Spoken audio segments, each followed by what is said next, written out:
little bit too slow, as I told you. Unfortunately, only one. Jan Chabrillo is out.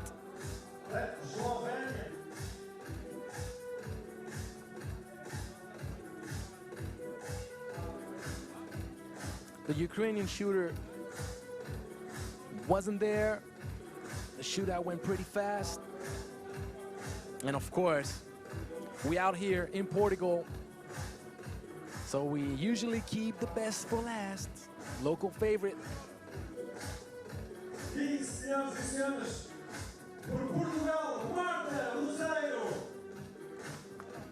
Marta Ruzeiro. She can start whichever way she wants, but everybody started left so far. So that she.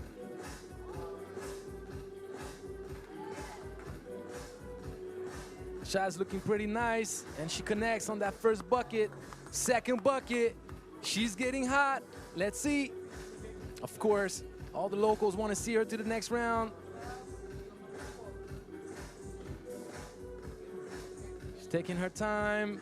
That's three. If she makes that, that's gonna look good. Oh yay! That's four. But let's see. We need to see the board now. My FIBA people. In that shootout contest presented by Planeta Basket Store.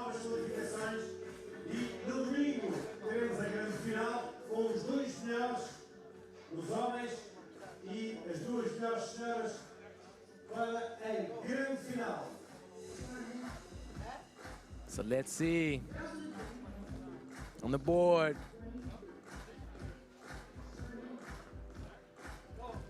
We're gonna wait a little bit until they give us the breakdown. How y'all doing all today? It's beautiful out here. It's very hot, very warm, 27 degrees. I'm out here sitting and sweating for no reason, but I'm enjoying myself, I'm not gonna lie. Big shout out to Julien Dubov, who called me up to come chit chat with you a little bit. Next game, Germany against Romania. That's gonna be interesting. Pool A, on the ladies' side, you have the best of the best. From Eastern Europe, Western Europe, the Mediterranean border. And they're all gonna compete for that medal. They all want that European Championship. Under 17. Ladies and gentlemen, the first game. We're going straight with that first game. I'll keep you updated with all the data, all the stats, everything throughout the whole weekend. Do not worry, we're starting off slow, but the competition is just about to start. Don't hesitate to hit me up on FIBA 3x3. Definitely follow all the social networks. You can follow them on Twitter, Instagram. They got the YouTube channel. They're out there. They're out there. 3x3 taking over the world. You can count on that. So for the German ladies, number 3, Nina Horvat. Number 4, Greta Kröger. Number 8, Elisa Mevios. And number 22, Lina Falk. This is the roster. I've been asking around a little bit, and this German squad is scaring a lot of people. They got size, they got talent. Number 5, Alexia Frinko. And now we're gonna see as they're facing off against Romania. Alexia Frinko, number 5. Number 18, Alexia Doba. Number 4, That we saw in the shootout contest. Number 4, Andrea Blavikianu. And last but not least, number 13, Diana Palacio.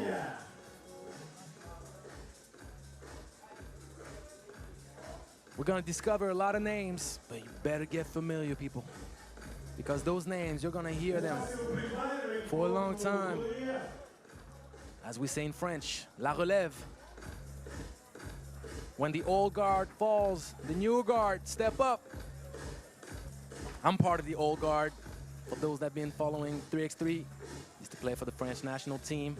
We racked up a few medals, I'm not gonna lie. We did. Last week we had the honor to host the men's and women's senior 3x3 FIBA Europe Cup on the Esplanade du Trocadéro in Paris. What an amazing venue. Tough to beat, I can't lie to you, but I'm not gonna complain because out here in Lisboa, we got that sun that you can't fight in Paris, and you got that water, that sea. I'm not gonna compare la Seine to the sea. I always heard about how beautiful Portugal was. People didn't lie. It is beautiful. And we got to see our referees for this game, Christine Simanovica and Ioannis Malamas from Greece. Yeah, Tsagarakis, that's Greek. I know, some people told me already. We know, half French, half Greek. So I can actually say that I have one of my countrymen that is refereeing at this moment. That's what it is when you're a kid with a multicultural background. I can't wait for the competition to start. I'm eager to see what those younglings have to offer. We're starting out with the ladies. It's gonna be very, very interesting.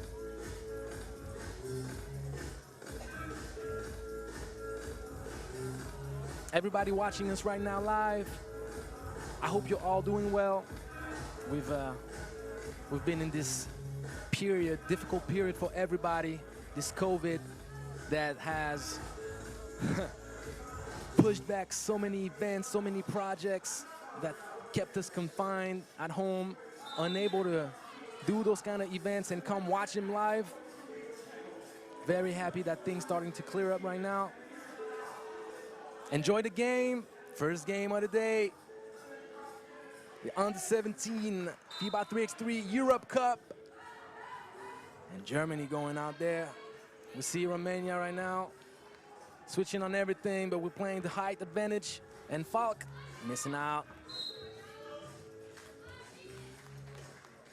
As you know, in 3x3, we're always gonna look for that advantage. We're gonna create some kind of movement and screen that will force the opponent to switch. Either we use the speed against the tall or the height against the small. And as you see, Germany's tall.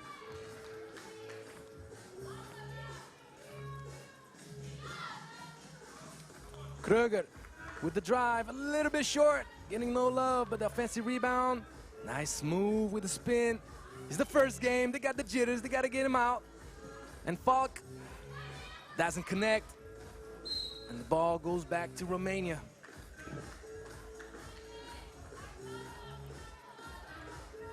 Alexiadova that got blocked on that previous attempt. See Germany plays that good pressure. Frinku, that pass, Doba, that can't connect.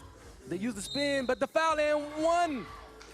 Got hit in the nose, but high of the glass. Didn't matter. Just gonna have a free throw. The bonus. Romania on the board.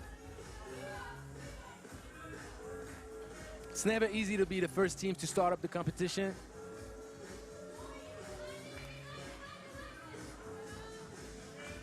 As you know, 3x2, ooh, okay, okay.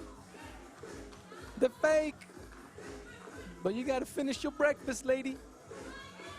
You can't miss that. Ooh, in and out.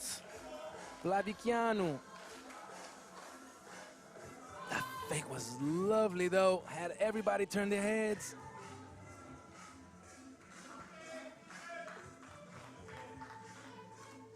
Fake the screen, but too soft on the pass. Can't afford that. Nice fake. Got her jumping and finishing. Falk with the nice fundamentals and the lob pass. Not adjusted though. Gonna try to use, okay, a little behind the back dribble and the backdoor cut. Falk is making her presence felt in the beginning of this game. She cleared, and the foul provoked. She's gonna have that free throw. Plavicianu, sorry.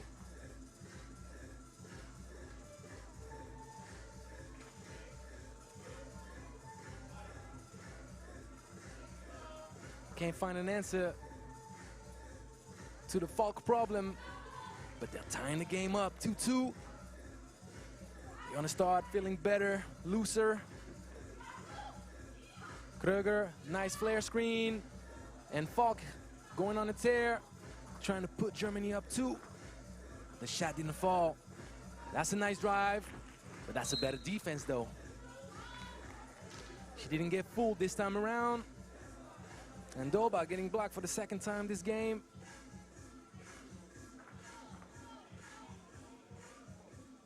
Score getting adjusted, 3-1 for Germany. And that fast break is Dutch Kwaliteit.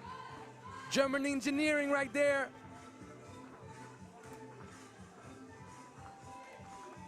Romania forced to take a step back 3, step back 2, step back all the way, and Falk trying to hit them on the head when they're down. Nice drive. Little short. Franco long. They're gonna have to find the repertoire, find the answers. There you go, once again, nice head fake. Romania a little bit too nonchalant with the transition passes, but Germany is not. Good thing for Romania, Germany doesn't finish breakfasts. Ooh! Plavicianu tying that game up. Oh, Falk, okay, spin move. And the double effort didn't pay out. See the ladies, they are mastering that little spin move once again in the paint. Unfortunately, they haven't been finishing, they haven't been rewarding all that effort on the drive. 3-3. Less than 7 minutes left in that first game. And pull A for the ladies. And we got Blitz trying out for the shot. Come on, Blitz, you got to bring that elbow up. You got to give some range to that motion. There you go. Get closer. We can see the moves. Nifty drive as we get to see some highlights. And that long range bumping from Plavicianu that tied the game up. But Germany back up 1. After Falk drew the foul.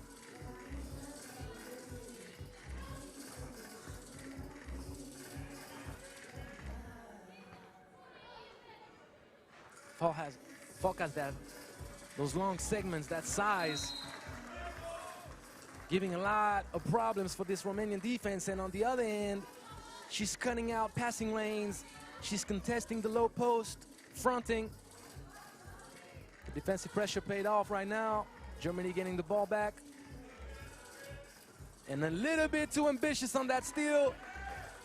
Yep, you cannot contest. We're gonna remind you the rules throughout the tournament. As you saw, Falk contested, tried to steal the ball as the Romanian lady tried to outlet for the transition pass. You cannot do that in the half circle.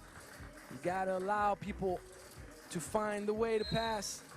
But once they get out the half circle, you can harass them, you can attack them, be aggressive. The beauty of 3x3, those duels, the aggressiveness required to exist in this game. It's much harder to play 3x3 than it is 5-on-5. You can hold a bit more, you can push. You got to fight through contact. And Falk, what a fake. But she once again doesn't finish. The Romanian got a bit lucky here. And here's a nifty move, but once again, since the beginning, those ladies can't finish their breakfast. Got to finish close to the rim. It's a nice fake, but a turnover. Doba clears and shoots it, air ball. 5-3. 6 minutes left.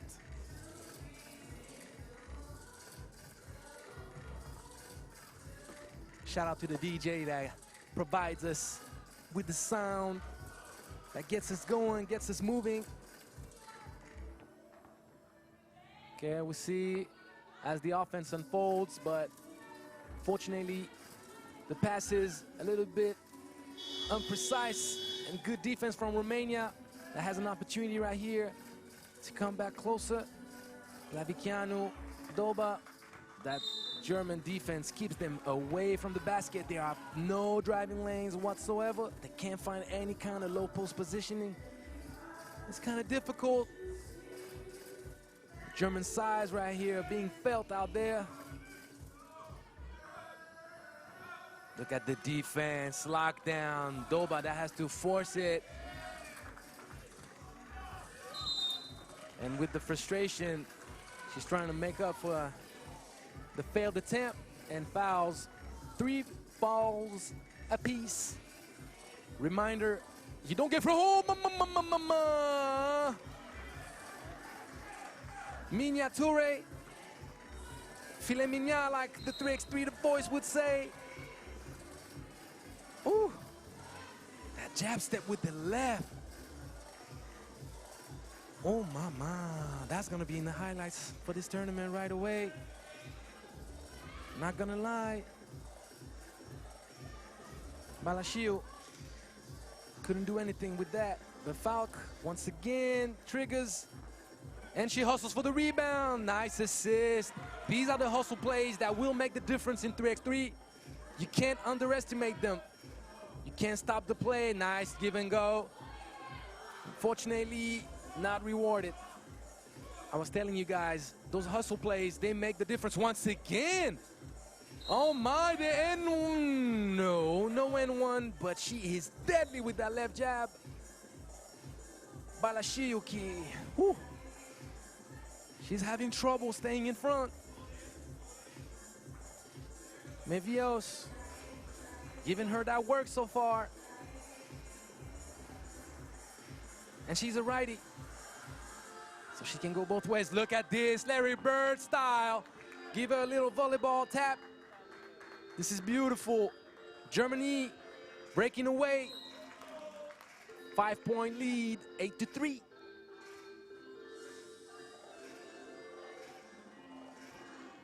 Reminder, Group A in the women's poll, Germany, Romania, and Spain.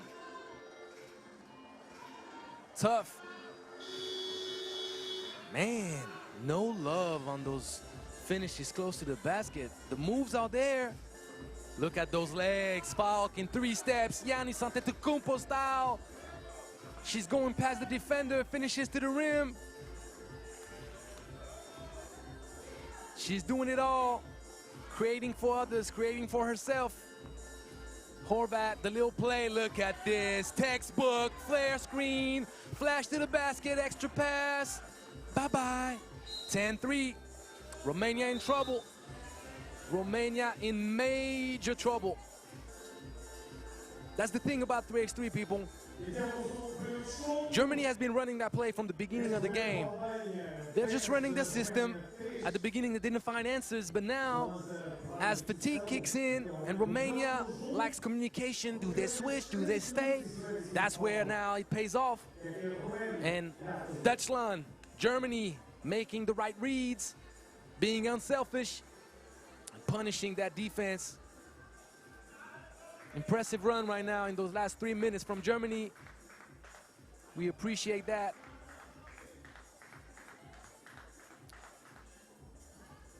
Kröger, Horvat, and Mevios right now giving a break to Lina Falk. That's been spectacular so far.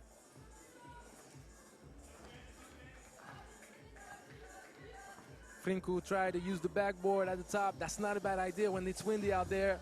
Mevios gets it up, but it doesn't go down. Good screen right here. Balashiu trying to work in the paint, but Germany, tough. Contest everything. Advantage, Mevios. We've seen that all game long so far. finishing touch close to the basket. Not quite there yet. But don't forget, under 17, they're still mastering those fundamentals, still learning. But we can see the talent, we can see the potential. 8 seconds left on the shot clock. Kruger with the flash and the little spin move to the left. But that was a bit tougher because Balashiu has that height advantage. Horvat couldn't quite get it off like she wanted, off the glass.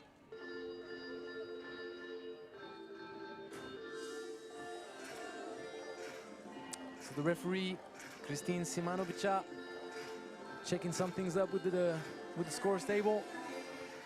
Ball given back, 11 seconds on the shot clock. Balashiu, little play, what we call a Spain pick with the back screen.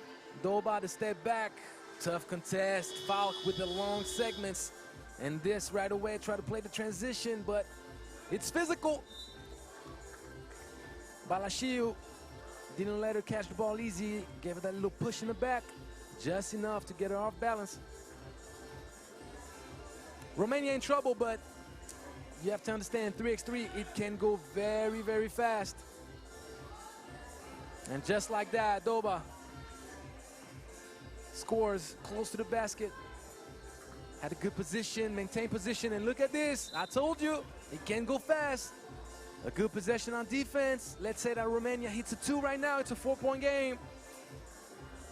10-minute sprint. The 12-second shot clock definitely speeds the game up. And once again, Doba could have get called for a foul, but 3x3, he's a bit more permissive. Look at this foul in the interval.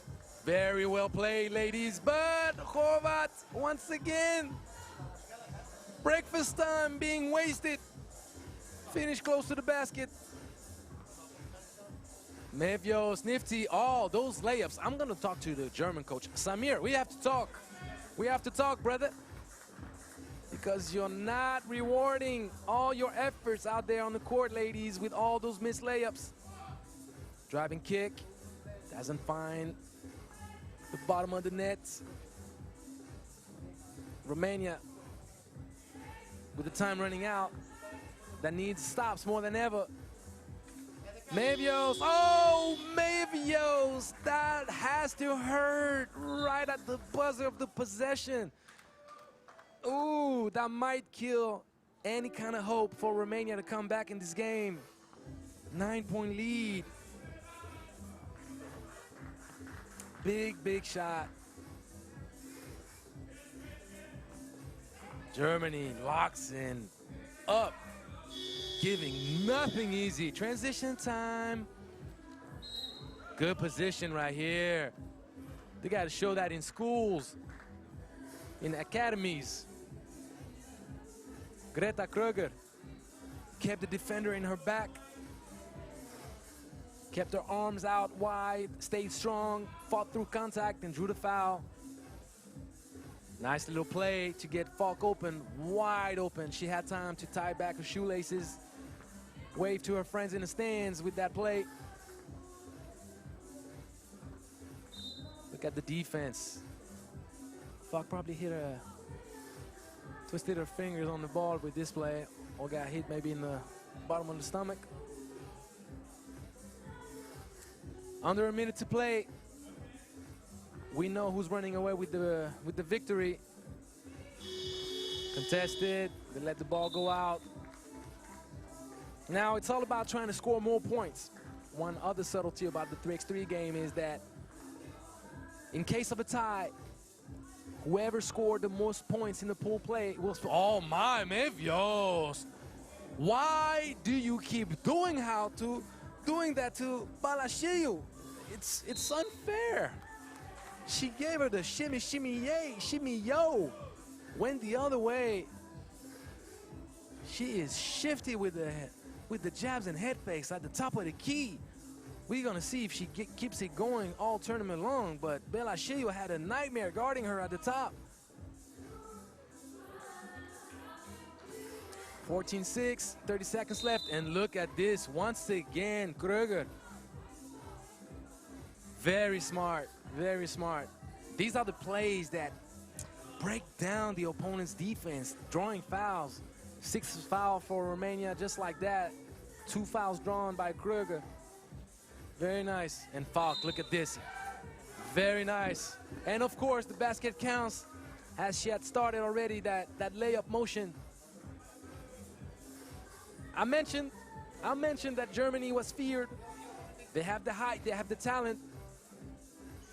And Falk has been spectacular all game long. Those tall legs taking advantage of that Romanian defense. Remember what I said, Kröger with all those fouls drawn now, Romania in the penalty, so after the bucket, 7th foul means 2 free throws.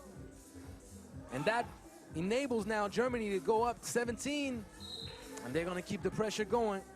Please believe that. They're gonna try to get as close as possible to 21. Any point makes the difference in 3x3. Don't underestimate that ever. Balashiu manages to find a look at the basket, and her second effort being rewarded. Last possession probably of this game. Kröger, once again that layup. Coach Samir, tonight we're gonna have a talk. We are gonna have a talk, Coach. Jokes aside, congratulations to Deutschland. Germany, very impressive. Dominated Romania. Strong on defense. Let the offense roll on the other side. Congratulations. They put that first check in the winning column. Next game up. Oh, you know what time it is. Pool C. The home ladies, France. Faut y aller les filles. Playing against Hungary. There is history against those two nations. They've met quite a few times. They've had a few oppositions. It's gonna be an interesting matchup.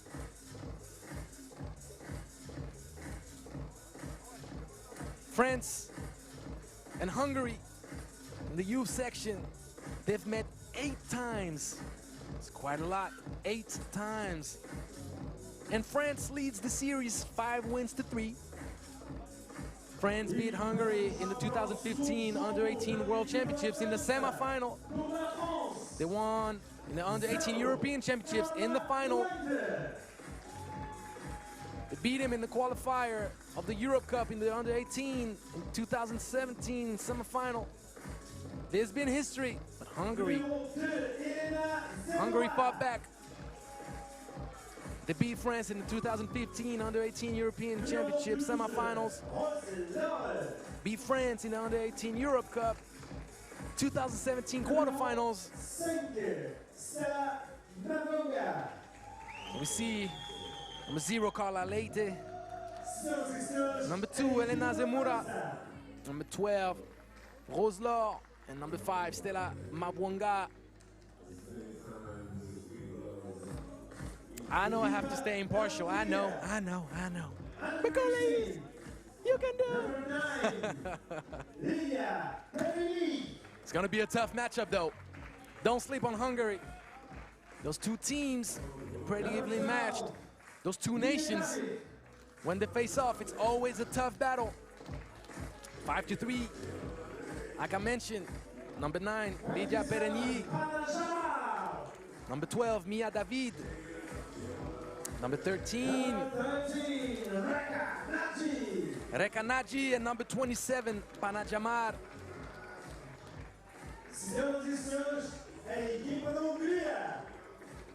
There's an interesting story about number 12, Mia David.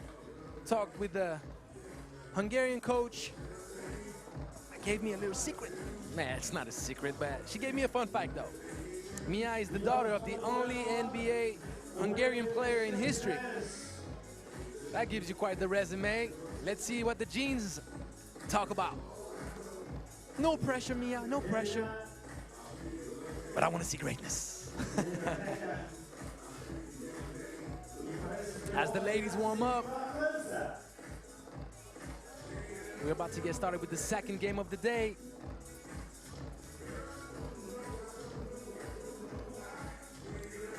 And the DJ got that Barry White going.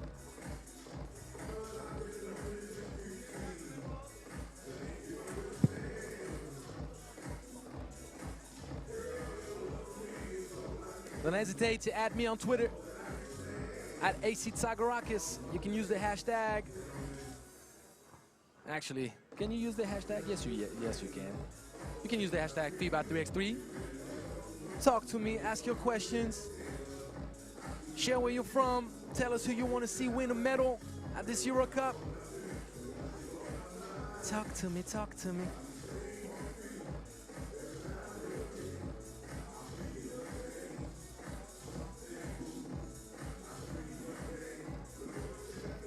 It's going to be interesting. As you know, France is a nation that always has great athletes. We have size, and we rack up medals in the youth section. Year in and year out, on the women's side, on the men's side, 5-on-5, 3x3, you mentioned it, we got it. Our under-19 boys just won the silver medal at the World Cup in 5-on-5.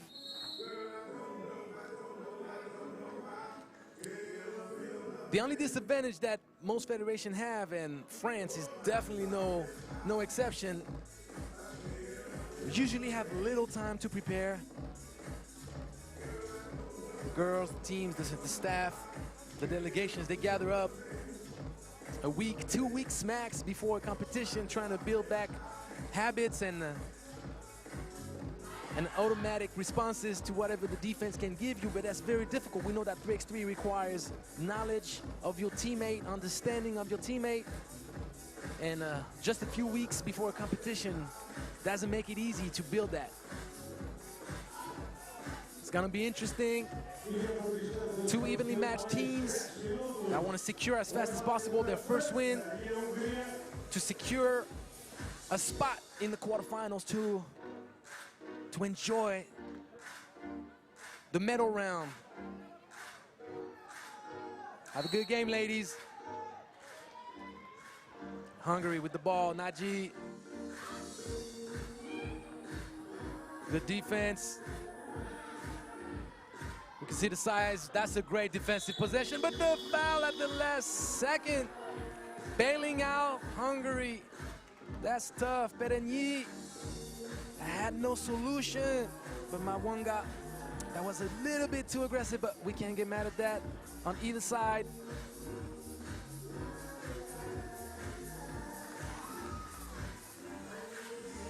Roselor, that has that size, that the slip. You never want to see a player slip. That's how you get your knee hurt. And a wide open shot that could have been paid. Hungary aggressive out there. France has to find a way to match the intensity from the Hungarian ladies. You got to secure that transition as well. Roselor making the effort down the paint, and we see Elena Zemura stepping on the court for the first time. First foul drawn, Mia David.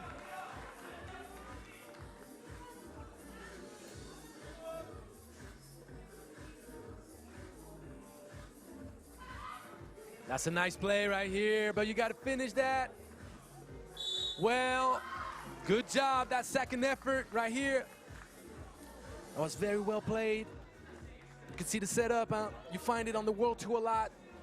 Usually with Serbian teams, that high post is a key spot in 3x3. Gave the ball to Roselor. Had that little run around. And Zemura, the second effort, giving France the lead for the first time, 2-1. Perigny, nice shot, didn't connect, and nice box out from Carla Leit. That gives Zemura the opportunity to secure the ball. Nice play, Leit with the nifty layup. off balance. She faked out using the screen one way. She jabbed. But what a finish close to the basket. That's what we like to see. Nice moves, nice finishes. What an effort. Leit that turns the ball over. As Nachi dove on the floor. Good defense, but better finish. Nachi. That's a nice game right here. A lot of action. 3-3. I'm trying to keep the ball inside. That's tough, but that's really nice. Perigny, that was right under. Roselor, and the double cross. Jamar. Man, this game is awesome. I'm not gonna lie. I love what I see. Keep it going, ladies. Both sides being aggressive, giving each other the work. What defense. Roselor, ooh, in and out. But that was a great defense from the Hungarian ladies. Didn't want to give anything easy. Naji with a little spin. Woo, fake it, lefty. Roselor couldn't do anything, even with her size. Yep, good foul. Naji gave it a bump. Zamora stayed strong with the ball. I told you the first game is never easy to play. It's tough to get the legs going, but the other teams coming in, they know they got to come start strong. It's a nice play. Zamora, double effort, third effort, tie the game up. 5 up. Jamar locked up. My one guy didn't want to see nothing. And Zamora, France locking up on this play. That's tough. But the ball's going to get given back to Hungary.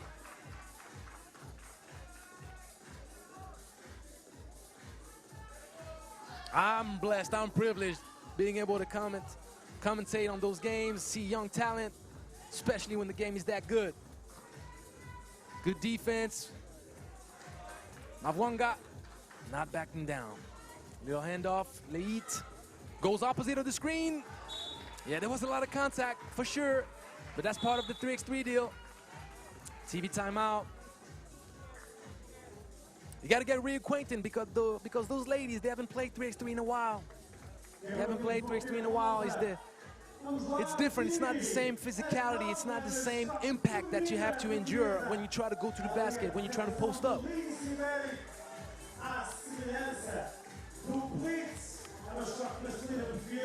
We're going to give a shout out to our referees, Yaron Sheshik from Israel and Lavinia Georgi from Romania.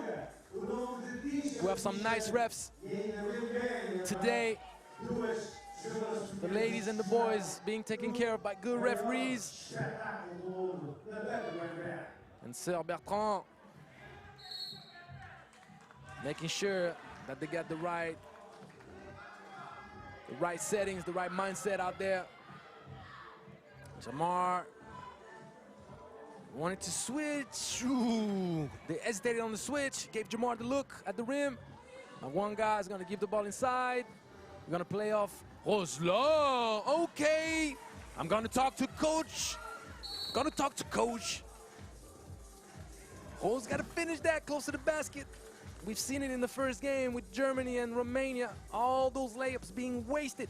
We do not want to see that, ladies. We do not want to see that. You deserve better. We deserve better. Am I having fun out there? Shout out to Kyle Montgomery. My dear Kyle, I've had the honor to commentate a few games with him. Always had fun, nice duo. And I always enjoyed listening to his broadcasts, so I'm gonna try to make sure that you enjoy mine.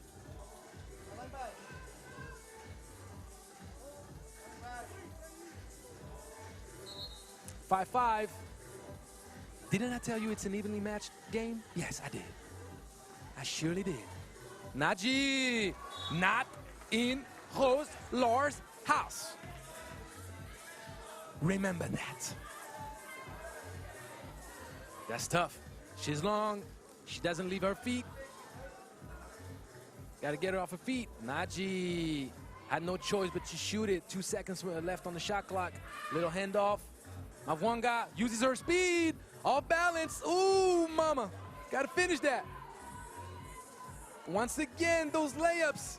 Oh, man. I hope for neither team that they will regret missing layups down the lane. What happens on one side happens on the other. Mavwanga triggers, but doesn't find it. Zamora, intense out there, trying to contest. You can see a lot of energy, a lot of effort on that defense on both ends, both sides giving their best. So one subtlety for the ones that discover the rules of 3x3, once you have a jump ball, the ball always given back to the defense. In 3x3, we reward stops. We reward intensity. Mavwanga! Bye-bye. Little spin move, finishing this time. And she's eating the same on the other end, but no, didn't finish. Roslar, little handoff. They're gonna play the two-man game. Give inside, good position. Turn around, jumper, off 1 foot. Dirk Nowitzki style. 7-5. And look at this size. Jamar tried to find a way, but it's tough. We're gonna give it right back. Of course, difficult to contain Roslar so close to the basket. And you can see she has two of the best coaches to teach her that. Anna Kotokova and Sandra Dijon, two legends of the 5-on-5 game that got involved in that 3x3 game. They are the coaching staff for the French team. And when you want to learn post-game, can't get any better than that. Can't get any better than that. Legends. Absolute legends of our game. Won medals with the French national team multiple times, long careers, very successful careers, and now sharing their knowledge with the younglings. Yep, Roslar gave a little bit too much on those hips. She stuck the butt out. Offensive foul on that screen. Jamar, we're looking for the shooter, and she's wide open. That was a nice little play. Had France shook a little bit on the decision making, but we can't deny that France is very intense defensively. Look at this. Maybe a little bit too much. But Carla Leit giving her all defensively. France still has a long way to go before being in the bonus. 3 fouls for 5 against Hungary. Naji, nice move. But good recover from Mavwanga. Play physical. There you go. Try to play inside. Hesitation from Mavwanga. Leit that has to find an answer. What a nice move with the foul, and I believe that was an N1. Not gonna get upset, of course not. Of course not. Lady Georgie decided that the foul was a bit earlier, and we're gonna trust her. But that's a great backdoor cut. Right off the check ball. Zamora with a nice look from Mavwanga. Roslar, another block. Tough. She's patient. She has good timing. She doesn't leave her feet. It's a tough matchup. Tough matchup. Jamar condemned with 2 seconds left to take the shot. And Roslar secures the rebound. Transition right there. But Zamora didn't see it. Good defense right here from Hungary.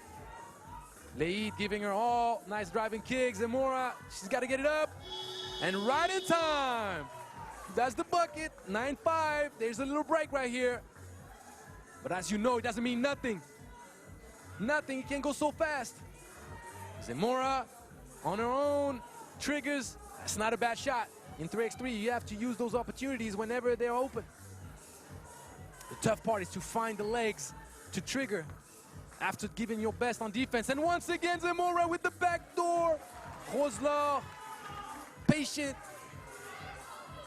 Gave her a great pass. Yep, it is a foul. It is a foul. Referee Shashik caught Leit's offhand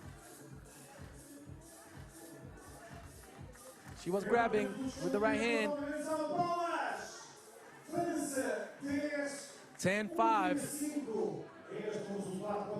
Very, very nice performance so far from this French team, battling with a very nice Hungary team. I remind you the teams in Group C for the ladies: France, Hungary, and Portugal. So I'm definitely going to emphasize the importance of taking this win, because you never know how things will go when you play the local team that can get carried by the crowd, by the energy, playing at home. Jamar, nice play, girl. Very nice play. Took the baseline, finished on the other side, gave Mavunga no chance at contesting that.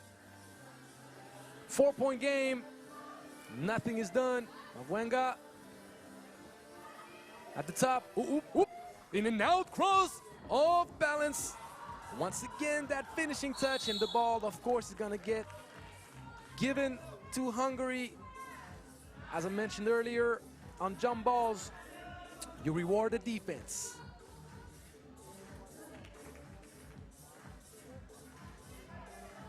Nice play. Multiply the screens, trying to create havoc in the defense. But France is tough. Long rebound, got a bit lucky there, Hungary, but the ball is gonna be given back to France. Rewarded, all that intensity rewarded. Hungary hasn't knocked down shots, but they're getting open looks. Especially Jamar at the top of the key. France is not insecure. Oh, Mavunga, a little bit too eager to pass. Was a little bit too forward, but it was well executed. Ozlar was wide open with a preferential position close to the basket. David setting the screen, rolling, and Naji. Great defense from France. Well contested, no fouls, very clean. Got to get going opposite. Leit trying to give a solution. She has to trigger, and she does, but she's a little short. Naji with the rebound.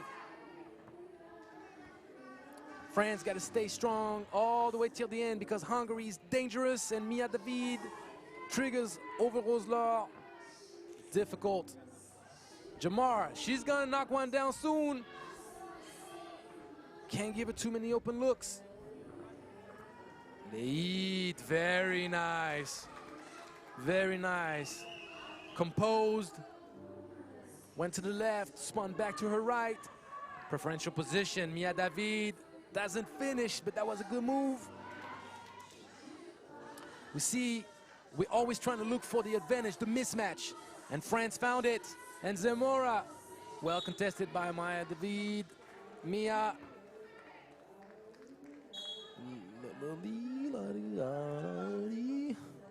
DJ plays the old school songs. Only my generation will understand.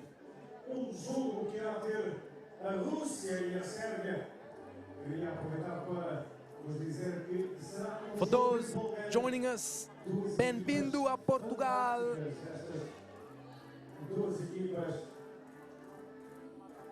This beautiful city of Lisbon.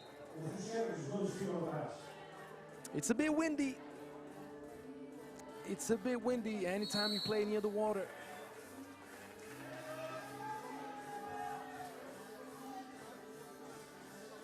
I remember this challenger I played in Cyprus.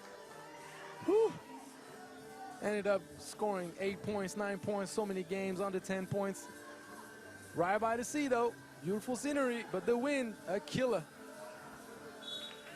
France has a tough defense. They contest everything. They're not giving any inch to this Hungarian team that is still dangerous though, and the good backdoor, Zamora going to work. She's been doing it for the past 3-4 minutes. Tough matchup. Tough matchup.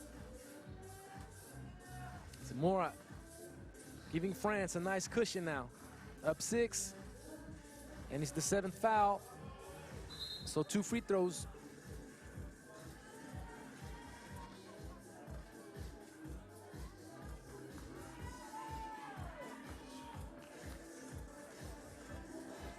Zamora knocks the second down. 7-point lead. Yep, it is a foul. Lead getting frustrated a little bit, but she'll watch video with the staff tonight. She's holding a lot with the offhand. Right hand always hugging up the offensive player, so good call. Mademoiselle Lavinia, referee from Romania. She didn't get fooled, she saw it. There you go, Laid, good defense, no hands this time. And Naji trying to create, but Oslo dominating inside. Nothing easy.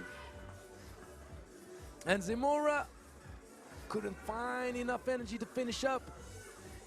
I tell you, those knee pads didn't clear the ball because Hungary recovered the ball and had possession of the game. So Zamora calling for the timeout. I was gonna tell you, those knee pads, they're very useful. Whenever you fall in 3x3, your body can get scorched up. I used to play with those elbow pads. Lifesavers, man, lifesavers.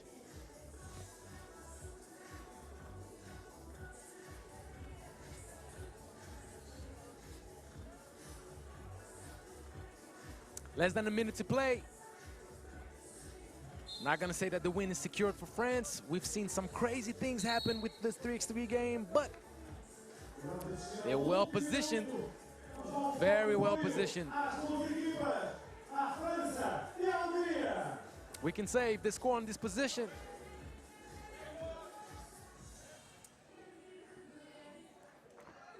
yes, indeed, ball was for Hungary.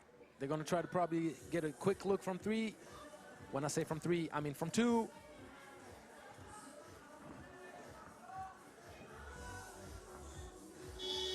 Good defense.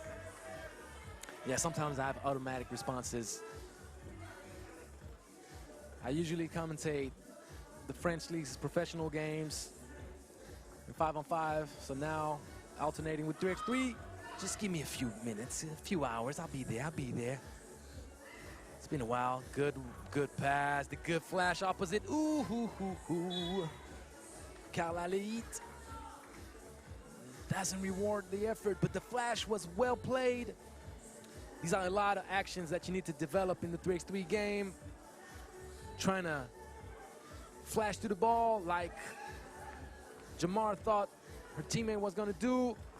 Oslo, turn around. She got it. She got it. Very impressive. Very impressive. Saw a little double dribble, but the referee didn't see it. Recovered by Leit to the corner. Okay. That's a good try. You got to shoot it, girl. At the buzzer. Brick. But it doesn't matter. France walks away with the win, 14-6. Didn't give Hungary any chance to believe in a win in this first game of Pool C. Congratulations, ladies, but Portugal is going to have a handful with this Hungary team. It's going to be difficult. So we'll see. We'll see what goes down in Pool C. Next game up. The boys coming in to play. Pool A, tough pool. I'm calling it out right away. Probably the toughest one of this tournament. You got Russia, Ukraine, and Serbia. First game, Russia against Serbia. Two nations that specialize in 3x3.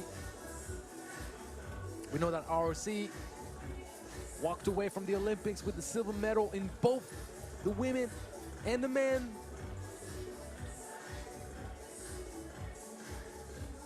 Although they didn't manage to walk away with medals at the Europe Cup in Paris last week, both teams finished fourth. They got the chocolate medal, but they still feel okay about themselves walking away with that Olympic silver. Congratulations to ROC once again. Beautiful ambassadors to this sport. And Serbia, the 3x3 nation, country with the most successful teams, professional teams on the World Tour scene. got Liman, Novi Sad, Ub. So you have Zemun, Belgrade.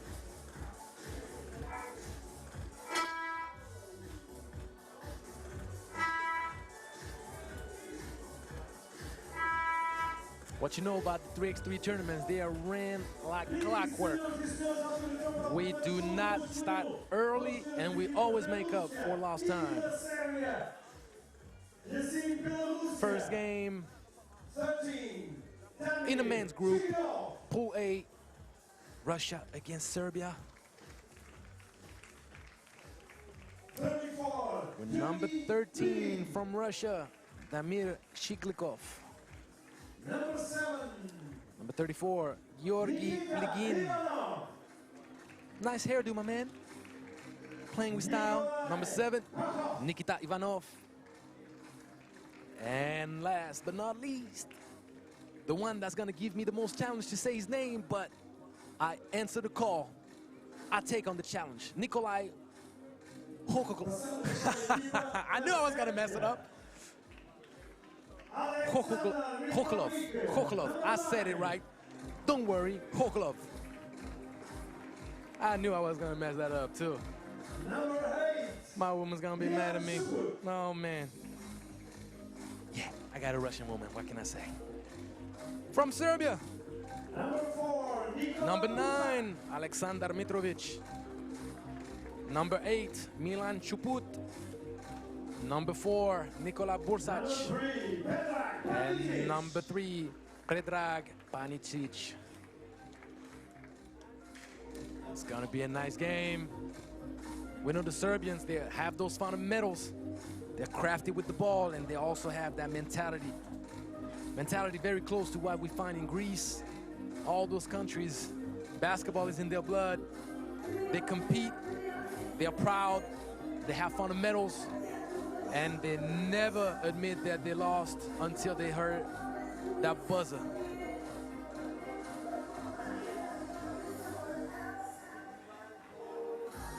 So we'll see what goes down.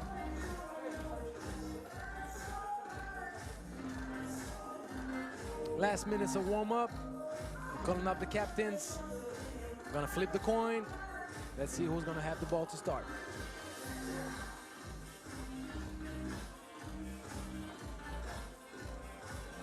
Russian ball. Ivanov saying, we got the coin flip, we're taking the ball. For those that don't know, in 3x3, if you start with the ball, if there is an overtime before the end of the 10 minutes, when I say before the end, at the end of the 10 minutes, there's overtime. Whoever started off with the ball will play defense first, so you give the opponent the ball in overtime, and the first team that scores 2 points in overtime wins the game. So it's always kind of like strategic, making the decision to start with the ball or not. What do you anticipate? What's the mentality of your team? Do you feel it's a tough matchup that can go to overtime eventually, so you decide that you want to start with the ball in overtime? It's paid off for many teams. It has. But usually most teams, if they win the coin toss, they're gonna want to start with the ball. And I understand that completely. Let's see, Twitter Nation, my FIBA 3x3 Nation, who you got for this matchup? Russia or Serbia? The sun is out. The wind keeps everybody cool.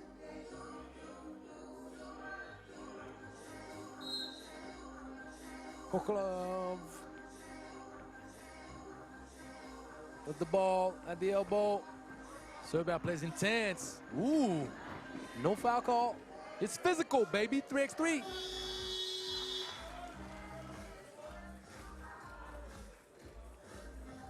Not gonna lie, I'm sitting right behind.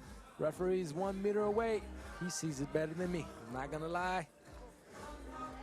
So let's see.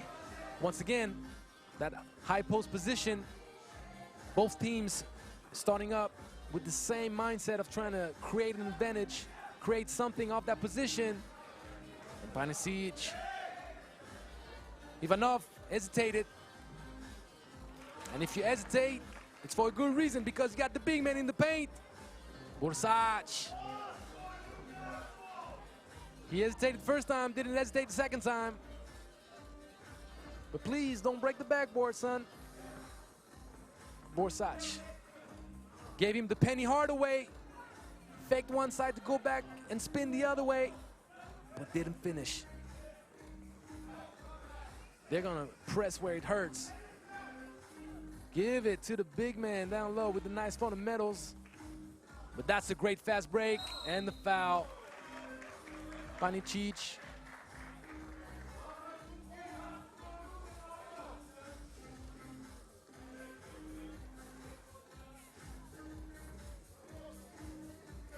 Shiklikov, that has a nice presence in the paint for Russia. But Serbia has the intensity to match anything. Shuput, nice drive. Off the shot fake at the top of the key. And good pressure. That almost created a turnover, but the defender had his head turned. And Shiklikov didn't finish. Neither does Panisic. Both teams play good 3x3 basketball. They create switches, they flash in the right timing, they have good looks to the basket. Once again, that's, even though the pass was not well adjusted, the flash in the back of the defense was perfectly executed.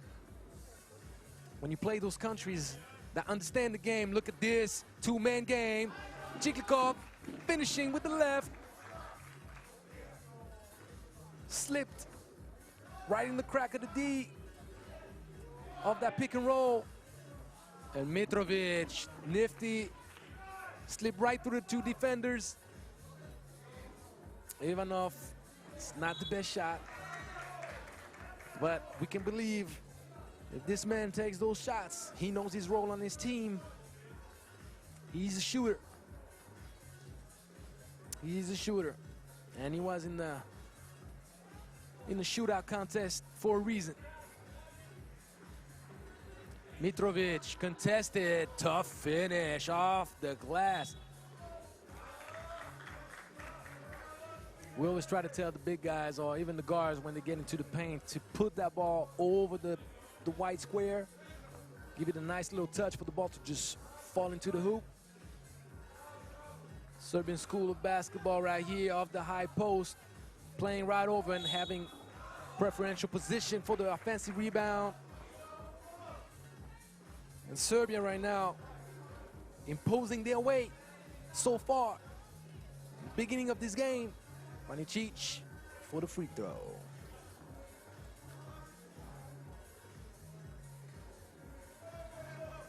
The referees got Ioannis Malamas once again from Greece.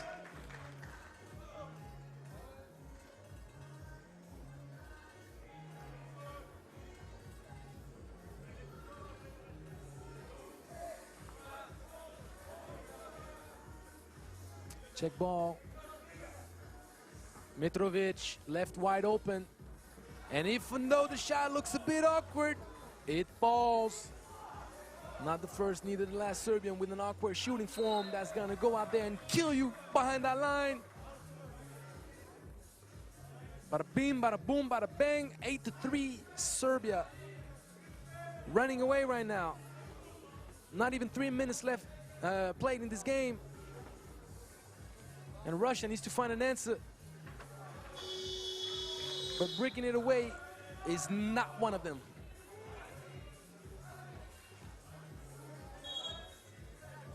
TV timeout. Gonna have an opportunity to look a little bit what happened between those two teams historically.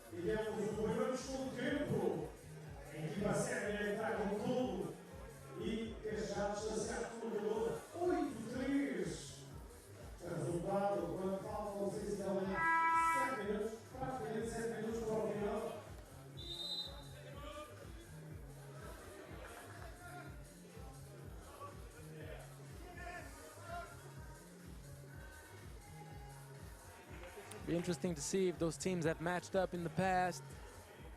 In the youth section.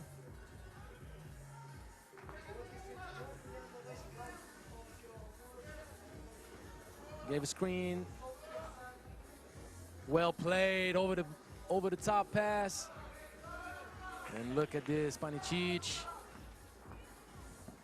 Serbian signs giving the screen at the. Yes, there is a tough screen by Chiklikov, but referees are having none of it. Play tough, get back up. Got a trail on the hip of the offensive play if you do not want to get hit by that screen. So let's see if Serbia runs the same play. Borsac, once again, the option, play with a high post and look to play around the big man. Chiklikov recovered after Ivanov's save. Yeah, exactly. Of course, you got to take that shot. But Georgi Pligin paused for a second. Well, whatever problem we had with the ladies, we seem to have it with the boys too. Not finishing close to the basket. I was saying Pligin that kind of hesitated. His defender had fell on the ground, but he didn't flash to the basket. Got to have that reflex, that automatic response. Someone is down, cut to the basket, give an open pass, a solution to your teammate. Borsac, aggressive on the ball. Quick with his hands.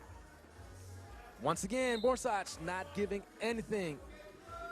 Chiklikov was trying to find a teammate. Borsac was saying, no, sir. Present the ball close to me. And I'll tap that away. All right, same play than earlier. Screen at the top of the key. To have an on-ball screen right away to follow up. Russia trying some movement. Ivanov not finding his way to the rim. Difficult, no rhythm right now. And that flash that I was talking to you about. Fake the back screen, the flex screen, and then flash right to the middle. Happens a lot with those Serbian teams on the World Tour. And the seniors will be proud to see that the youngins learn the game the right way. But Ivanov, crafty, and Borsac right back at you. Look at this fast break and this transition. And one Serbia running away. Free throw for the biggest lead of this game. 12-4. Up 8, maybe 9. Panicic misses it. But he fought for the offensive rebound. Bumped into Chiklikov. Made him turn the ball over. And Chuput with the ball. First screen, second screen. They played it. Miscommunication, almost paid for it. But Chuput with the offensive rebound. Strong. Reminder, can't contest once the ball is being recovered by the defense. They want to play transition. You cannot contest in the half circle. And Chuput got warned. His team got warned. Whatever they do next, if they don't respect the rules, they'll get a technical foul. And Ivanov clearly off mark. Russia is trying to find solutions. Difficult, very difficult. They're getting crushed right now by Serbia. 13-4. Inside presence, Chuput. Kokolov has no chance of contesting that. Nice backdoor cut. That's the give and go that they need to find. Mitrovic. Nice two-man game, and Chuput, easy money, relaxed. Good foul from Mitrovic. Not giving the position easy. They're not in the bonus. It's only the second foul for Team Serbia. They can give a lot of those away before they get in the bonus. They're not going to give any easy baskets. It's not in the culture. Well, coach would say, if you got to make that foul, you got to make it earlier. Don't give an opportunity for the post player to turn on his left or right shoulder off that last dribble, because any whistle that you hear after that, it's going to give a free throw.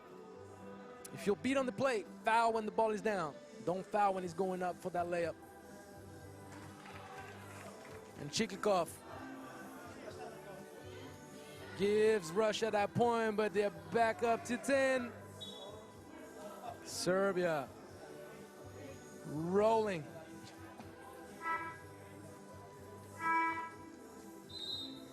They're not letting that one slip away. TV timeout. From the look of things, Serbia is going to finish this game in 21, way before the 10 minutes.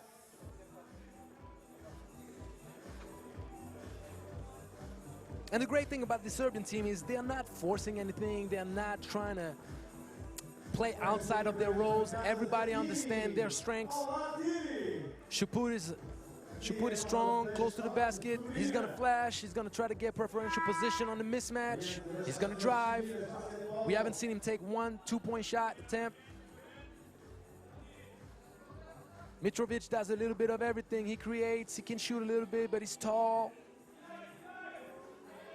And Panicic, he's a hustle guy. He's doing it all. Ivanov finally maybe. No, sir. It's been a horrible early afternoon session for my man Ivanov. Has he even touched the rim so far? And we know he's a good shooter, so we clearly are not going to judge him for this game, and it's not easy. Chiklikov contested a little bit late. That shot attempt from Shuput. And Shuput, that's going to get those free throws going on his first 2-point attempt of the game.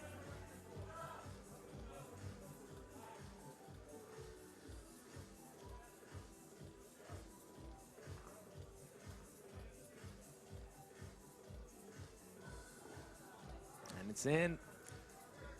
Still more than 3 minutes and 30 seconds to play in this game. Serbia with the 17th point. Maybe 18, no sir, but Panicic almost had that rebound.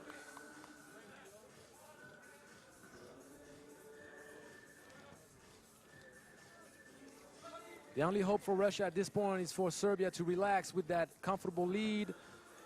They run by, and Ivanov is gonna shoot it till the wheels fall off. I can't get mad at him. We gotta stay together as shooters. There you go. Try to find something close to the rim, kiddo. Unfortunately for him, he doesn't have it. Shuput. Good defense from Ivanov. And Chiklikov trying to give the screen. Borsac was hugging out Ivanov, telling him, "Where are you going, my man? I thought we had a good thing going on."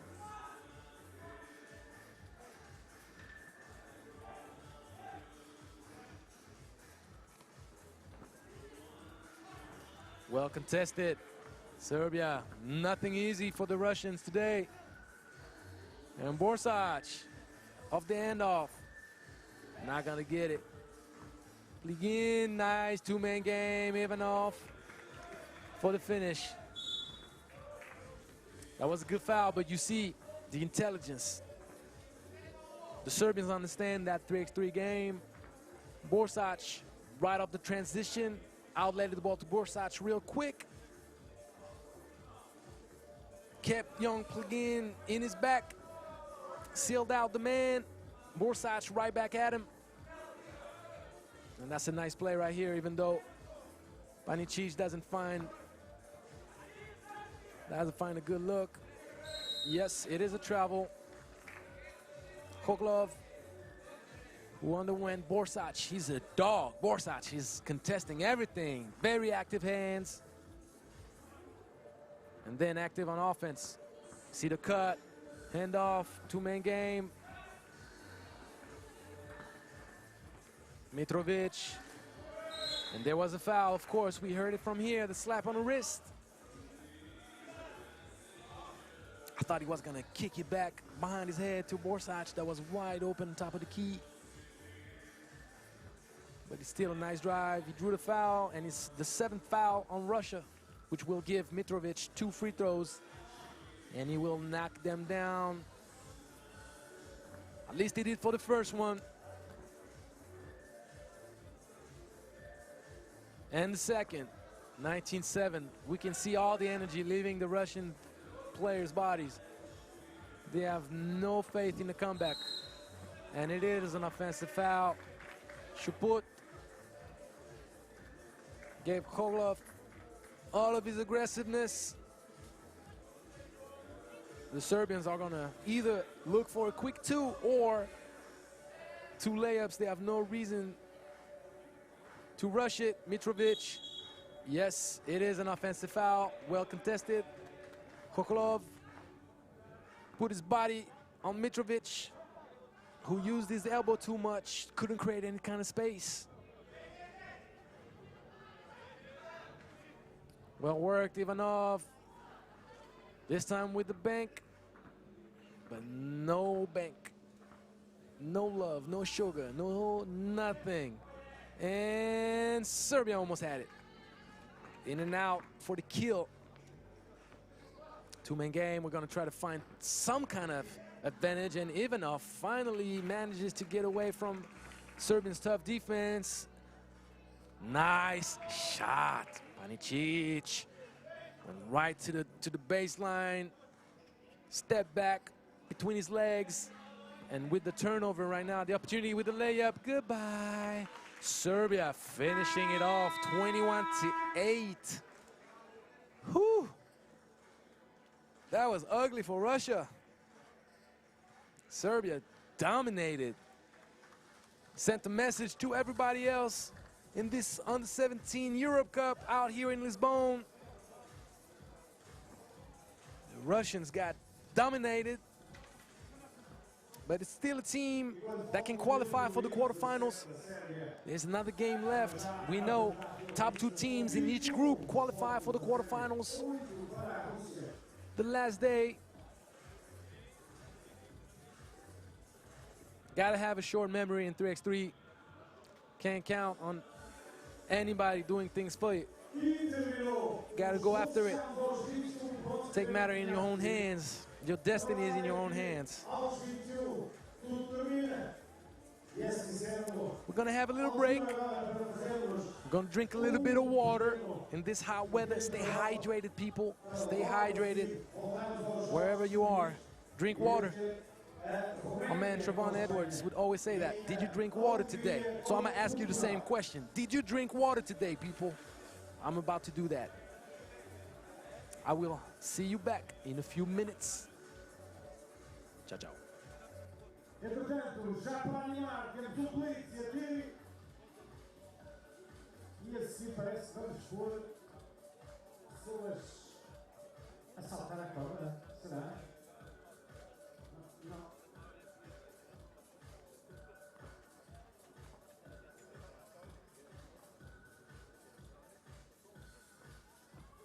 Agora estamos ali a ver. Atire, será que atire? Ih, quase atire. Conseguiu. Agora vamos ver o Blitz. O Blitz está a dizer que vai ensinar. Oi, também foi super. Agora é aqui. Agora o Blitz está muito simpático aqui. Aqui. Quase a nossa Lince. É uma menina, não se esquecer. E este nome vem de Tisha Pedicheiro. E o que é que vocês estão aqui a fazer? Mas, eu sei que é a animação. Obrigado, Kátia. Obrigado. Olha, mas vocês não iam trazer umas cordas ou ainda não? Então o que é que vamos fazer? Contem lá. Vamos embora. Tire, Blitz, vem aqui para o pé de mim. Olha, vamos lá, palmas. Vamos lá, muitas palmas.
Posso uma salva de palmas.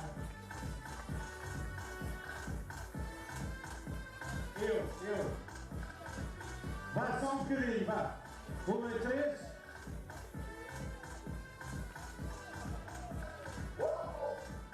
Já chega. Vamos aumentar as palmas. Vamos ter que começar já com o próximo jogo.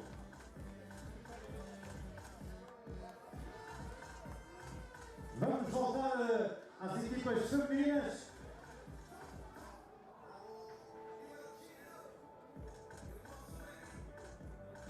Como eu disse há pouco, vamos ter a Roménia com a Espanha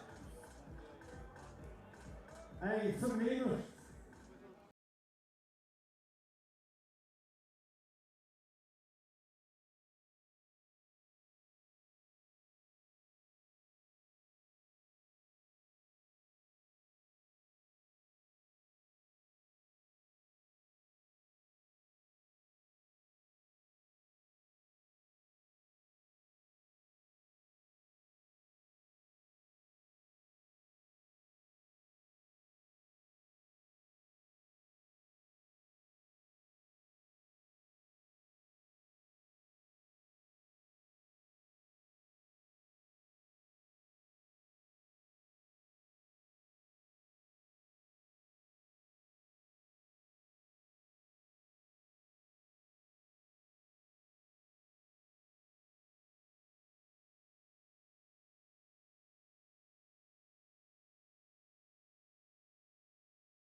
It's never gonna be easy.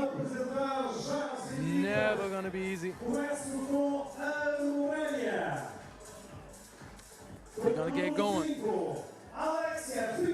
Second game of Pool A in the ladies bracket. Going back to the Romanian squad. Number 5, Alexia Frincul. Number 18, Alexia Doba.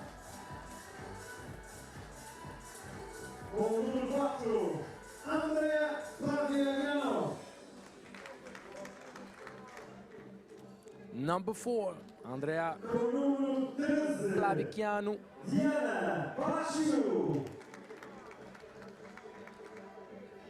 And number 13, Diana Balashiu.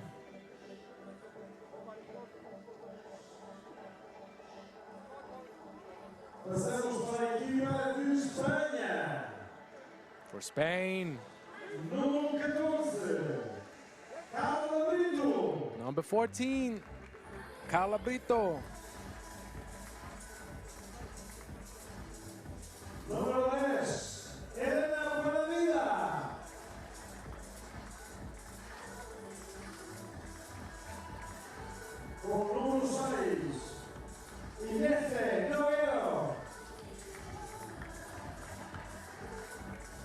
Number 10, Elena Buenavida.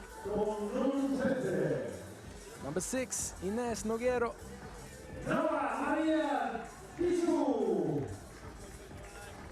Number 13, Noa Maria Bijou.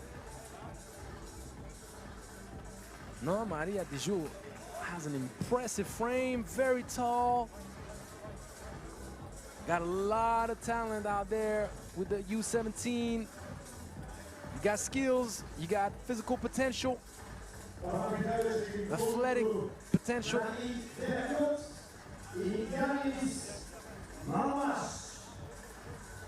Romania is playing to survive.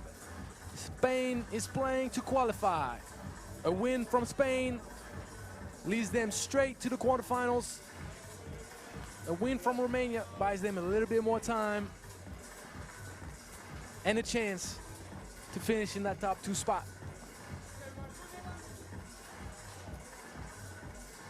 Who you got, people? Talk to me. You got Twitter. Hashtag FIBA 3x3.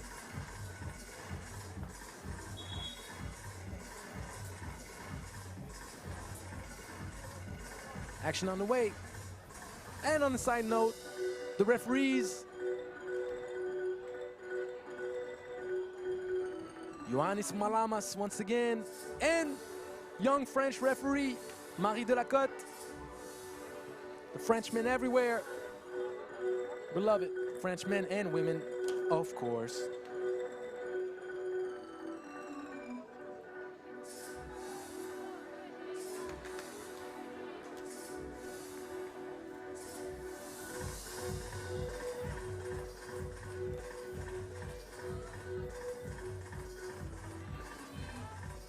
And the ball to start this game.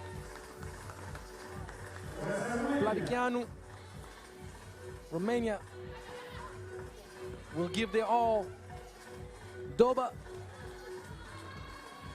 We see the Spanish defense pushing them back. They have no opportunity, and we're gonna give right away. Ooh, what was that? Mademoiselle, close to the basket. You can't do that, but it's a nice pass. Nogueiro scores the first bucket of this game. Franco is gonna try to use the speed, but she's gonna step it back and launch from a distance. Unfortunately, doesn't happen, but Plavicianu, 2-1 Romania. And a foul drawn. Maria Dijou has the size, but she needs to be more physical when she's close to the basket like this. She can allow her body to fade, making it easy on the defense and tougher on herself to finish. Romania trying to find solutions. A little flash from Doba, close to the basket. Balashiu doesn't see it. Got Cutter playing one-on-one. And sure enough, Nogueiro with the speed and the nice finish. Drove right to the middle. Made it tough. And Franco trying to give her back her own medicine, but she drew the foul, giving Romania an opportunity to go back up 1.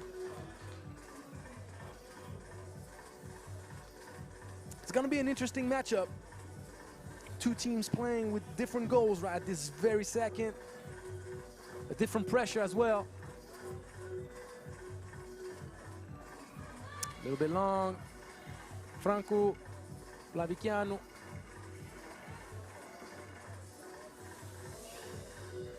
Didn't see the mismatch in the paint with Nogueiro, but very nice drive. Carla Brito. Good defense, the step back, contested, difficult, and the transition fast break was well played. That's what we're looking for in 3x3. Carla Brito, second effort, paying off.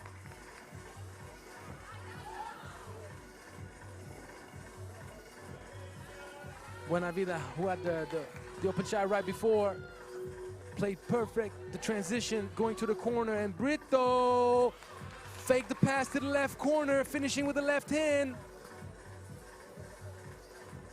Balashiu started with the ball in her hands, dropped it, fumble, and giving an opportunity for Spain to run away right now.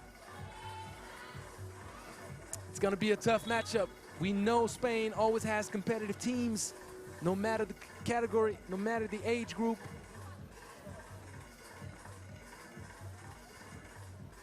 Always notice we're looking in 3x3 to create some kind of mismatch or advantage. Either size against smaller opponents, speed against taller, slower opponents. And also we are trying to make sure that we shock the defense with timing. If you turn your head The offensive player is going to run opposite.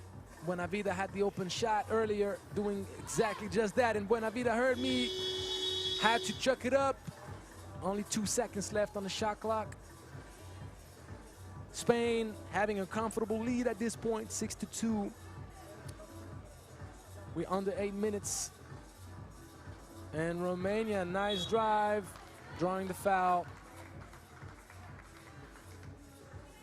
Third foul for Spain. Romania has one thing going on. It's the aggressiveness paying off. Yep, once again. Doba just drew back-to-back fouls in less than 10 seconds. Fourth foul for Spain. Reminder, at the 7th, the opponent shoots 2 free throws automatically. At the 10th, not only do they have 2 free throws, but they keep possession. Brito Buenavida, the ball gets moving. And she fought through the contact, but couldn't finish. Nogueiro and Doba trying to make things happen. Unfortunately, she got stuck in the mud. Everybody in the paint. Nice pass. Even though it got deflected, Buenavida says, "Excuse me, mama." But she still made the assist. It was still the right play. Little quick pass, handoff, 2-man game, extra pass. Spain playing the right way at this moment. TV timeout. Drew the first foul on Romania. We knew for Romania it was going to be a tough group. Said right away that Germany had an impressive squad, skilled and talented, athletic as well,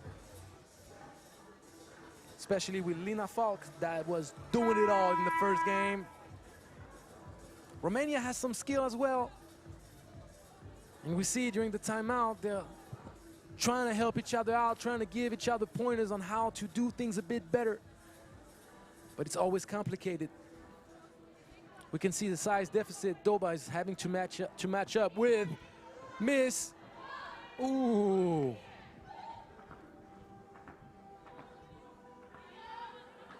See on the jersey that Miss Dijou going with the full name and the last name, which is Moro. Noa Maria Dijou Moro. And if that's the name she has on her jersey, that's the name I'm gonna call her out with.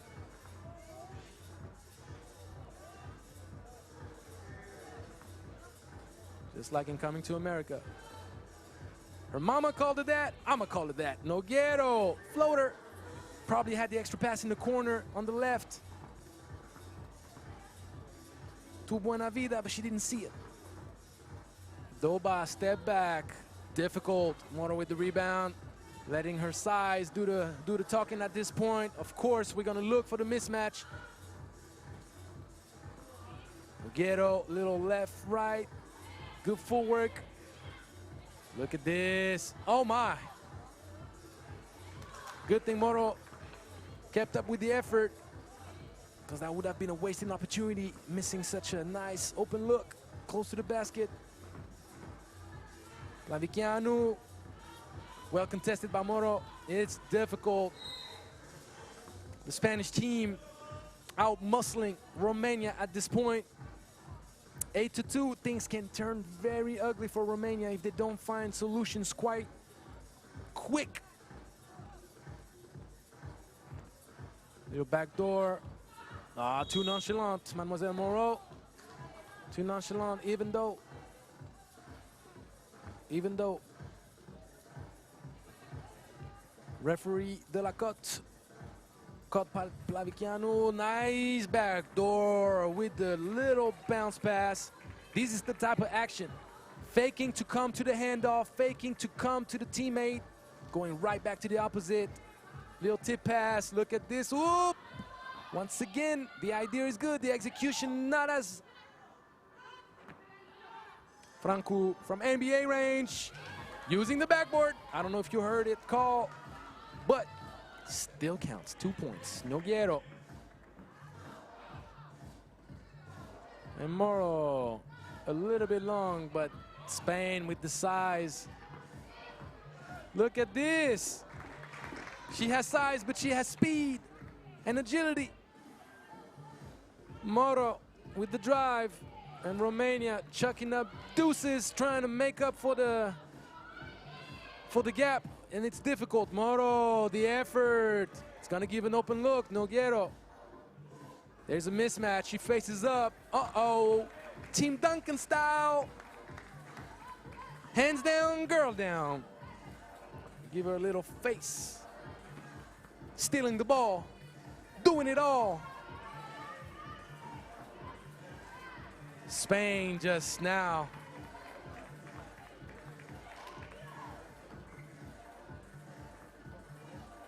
That's a nice move. I'm not gonna deny it. Balashiu, very nice. But Spain's right now oblivious to competition, 12-5. With under 4 minutes to play.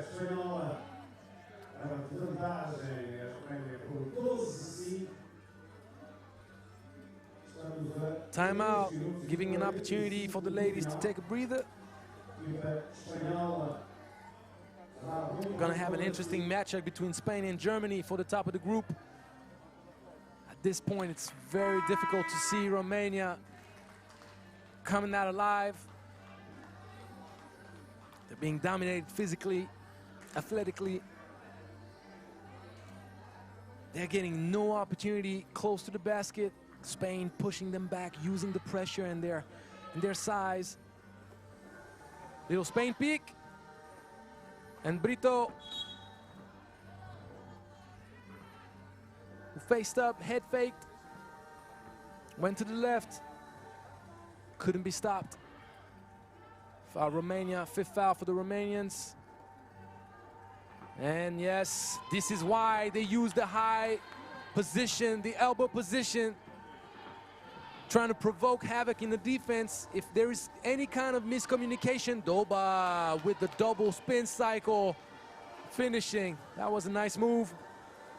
Going back to what I was saying, the high post position is always trying to create this gap, this mismatch, this miscommunication with the defense. Do you switch? Do you stay? Do you follow? Do you go under? So many options, but you have to be on point. Nice two-man game. And Brito,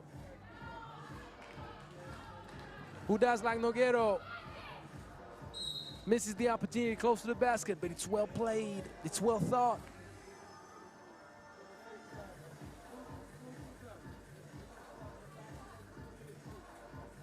Less than 3 minutes, 14-6. Is Spain going to close it out in 21 points? Romania is not gonna stop until the very end. Doba off the glass. That was a high difficulty shot. And Moro, once again, fades with the contact. Doba trying to create once again, but tough angle to use the backboard lady. And Moro that goes where there's nowhere to go at this moment. And Romania giving the last chance they have. There is a ball to give to the paint. Moro with the preferential position, but hesitation, buena vida. It's difficult, very spectacular finish. But she was really at the end of the roll, couldn't quite give it enough spin to get back over the rim.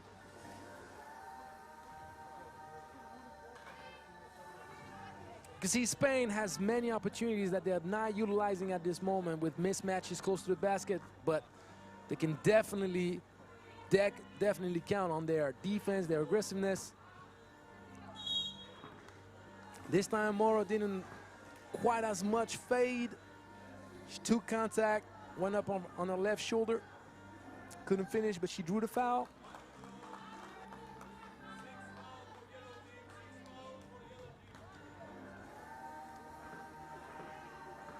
She's gonna have one free throw. She's a miss. And Nogueiro touched it last, giving Romania the ball again, less than 2 minutes to play.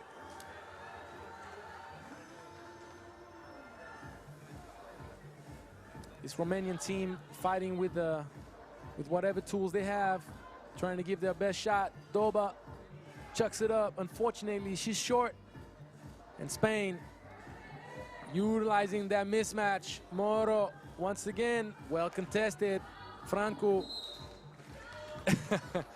Moro a bit frustrated. It's okay. Under 17, still got so much to learn. Positioning, utilizing their bodies, finishing close to the rim.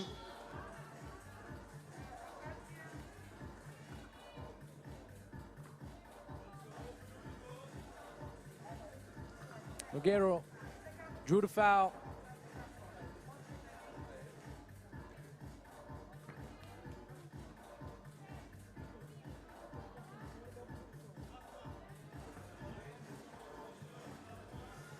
(14-7). Romania in the penalty now. 15 and 16. Two free throws knocked down. Doba being aggressive until the end. Unfortunately, all her attempts are facing a wall. But we can give credit to Romania for not giving up. Still playing tough, still trying. It is a foul. And once again, 2 free throws for Carla Brito this time. 16-7. It's about to be the end of this game.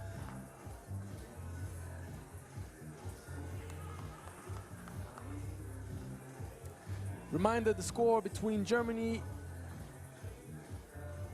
and Romania was 17-7. Is Spain going to do a better mark? They got more than a minute to do so. 17-7. They just tied up Germany, and they're about to steal the ball. No. Ball deflected, ball given back to Plavicianu and Romania. Gonna keep working. Aggressive. Get the ball moving. Well contested. Moro and her long arms saying no, no, no. Got to get some movement opposite of Moro. And Moro, strong. There you go, girl. Once you don't fade from the basket, good things happen for you. Doba, tough. Drew the foul, and she earned that free throw. 17-7. At this point, we got to give credit to the Spanish defense, not allowing Romania to develop any kind of offense. They're condemned to just try to play one-on-ones, but they're fighting. Doba fighting. You see, one-on-one, once again, there's absolutely no movement. There's no passing game. And Ioannis Malamas got Brito with a little foul on Doba, giving her last energy in the battle. We can appreciate that. We can appreciate how Romania kept fighting all the way till the end. That's what you want to see. They didn't let the heads drop. See, Doba keeps pressuring. Nice pass, extra pass. That's what we like with 3x3. That was a good shot. Yellow foul.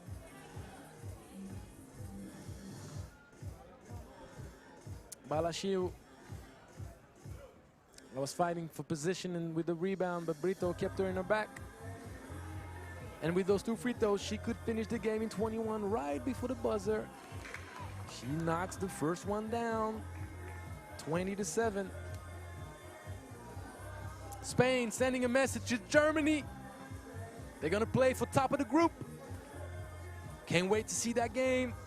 And 21, good job, ladies. Good job, Spain, congratulations. We already know who's gonna come out to the quarterfinals in Group A. But good luck to Romania. Good luck to those young ladies out there representing their country, giving their best. They fought till the very end. They just ended up in a tough group, but they qualified for this European Cup. Don't forget, many, many nations went to the qualifiers, tried to get a spot and earn a spot. Romania did. No one can take that away from them. We'll see them down the road. They'll come back. But Spain and Germany will face off later on today in the group final. Try to finish with the better seeding.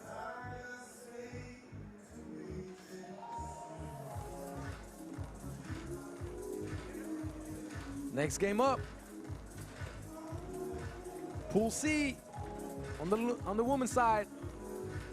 Portugal, local favorites. And we see in the stands, more people on the right coming in.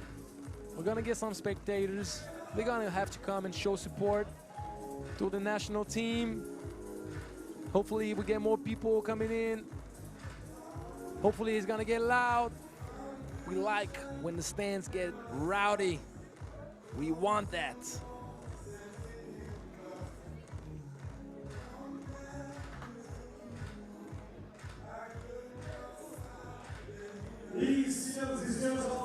Next game, Hungary against Portugal.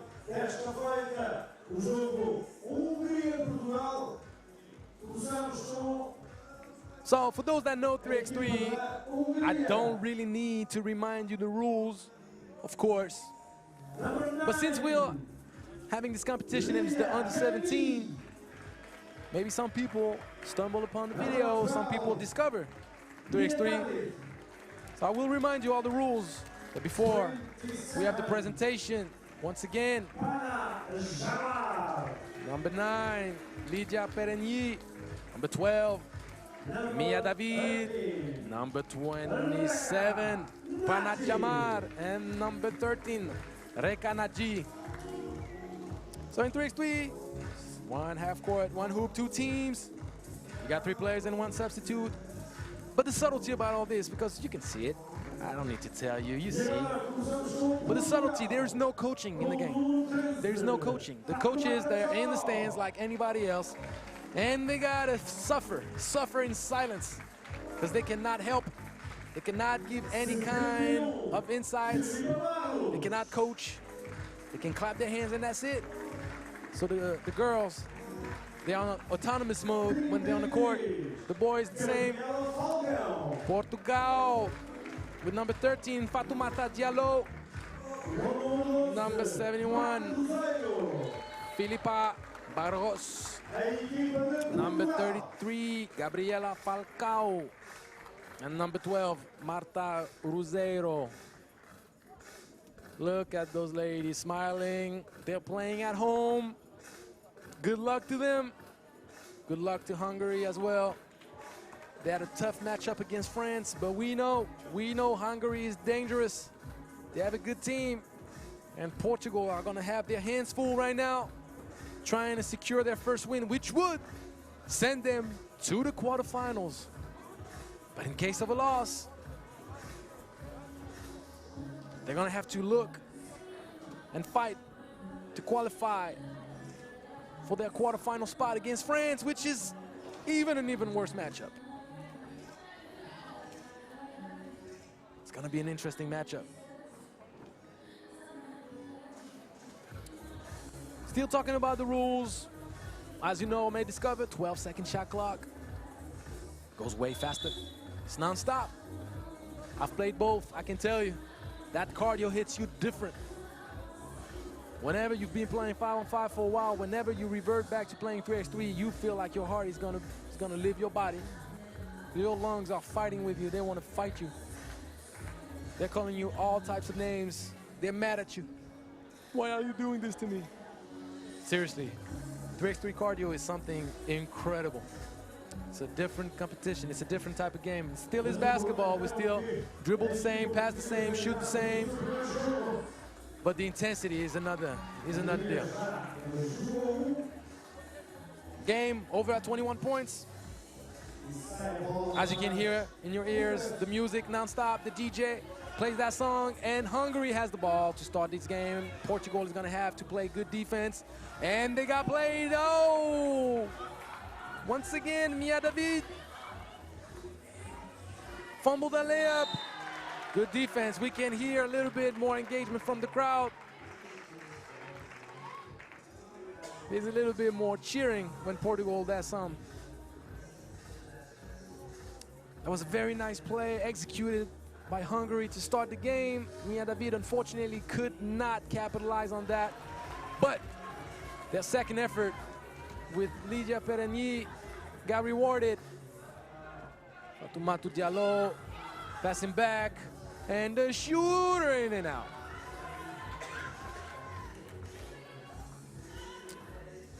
You saw Marta Roseiro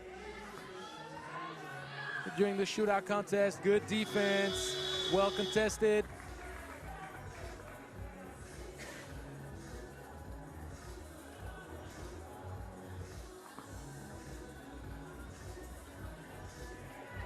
Belarus, a little down screen action, getting Fatoumata Diallo activated.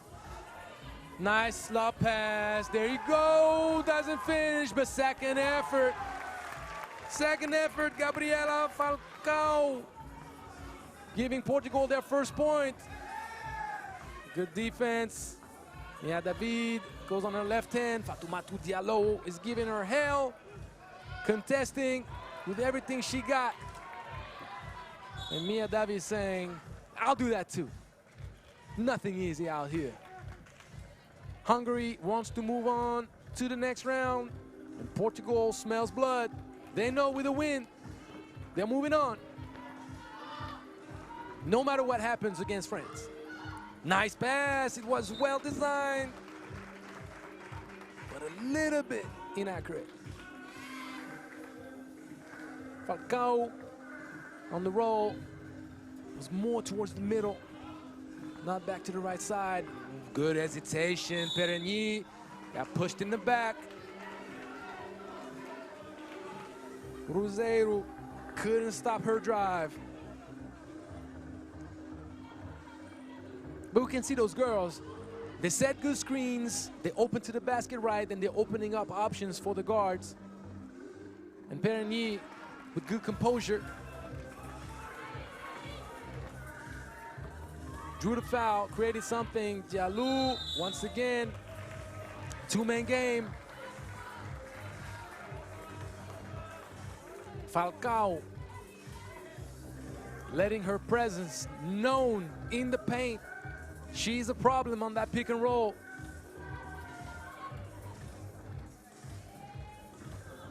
Standard, Belarus is gonna have to trigger. That was a good shot, though. That was a good shot.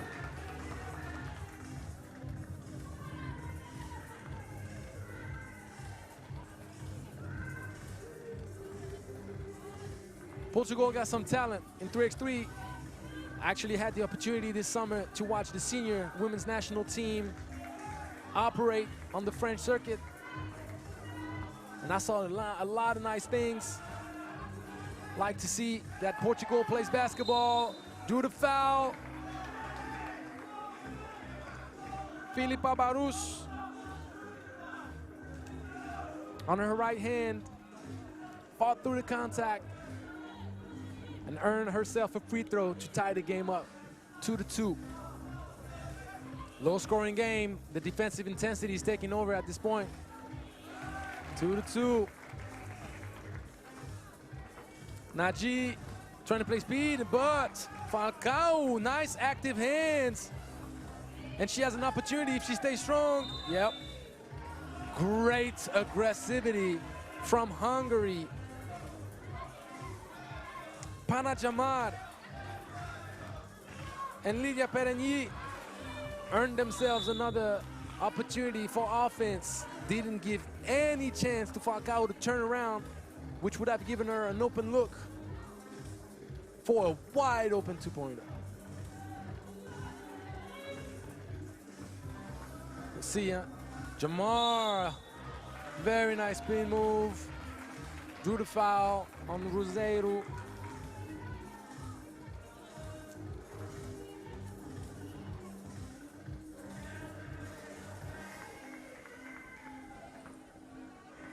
Only one shot.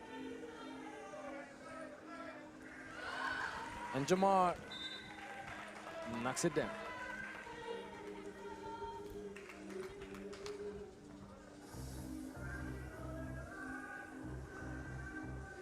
Pretty even match so far. Two teams giving a lot of intensity defensively. Diallo, that was awaited on the flash, but didn't go. Roseiro saw an opportunity, passed it. Good thing Diallo was still attentive to what was going on, didn't let the ball go out of bounds. Fifth foul drawn by Hungary. They're in a good position right now. Their aggressiveness paying off. They're not allowing Portugal to develop anything. They're in the trenches. We can sense the importance of this game for both teams. Yes, it is drawn. It is done. Pana Jamar on her right hand. And Falcao. We tried to intervene on the ball last second, got called for the foul. Sixth foul on Portugal. And Hungary with the biggest lead of the game right now, 2 points. But look at this. Ooh, didn't finish. But she caught the ball, stole it. Falcao, she's a problem down there. And Diallo, active. Opportunity for the fast break once again. 2 points in a row. Now we're getting animated.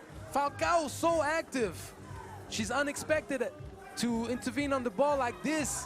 And look, she seals once again. She has position, but Belarus didn't see it. Kind of forced her way to the basket. Good thing that Diallo contested that.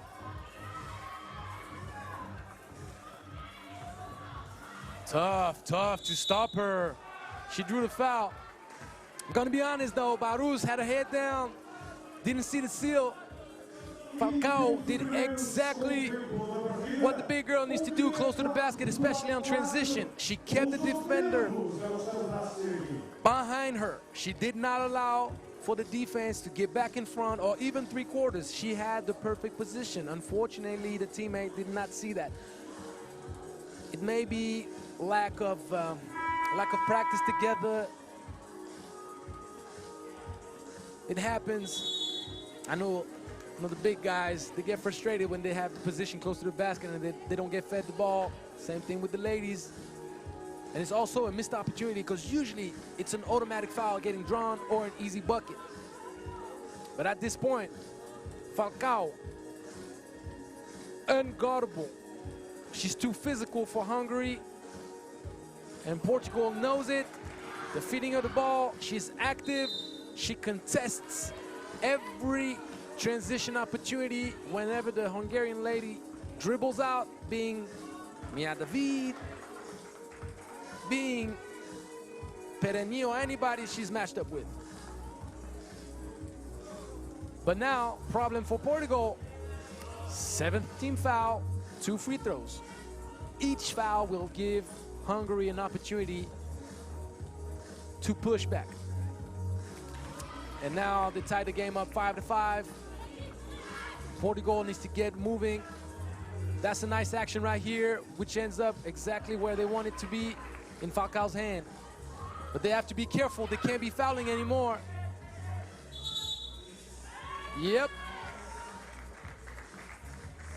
Portugal got to be lucky, though. They got to be lucky.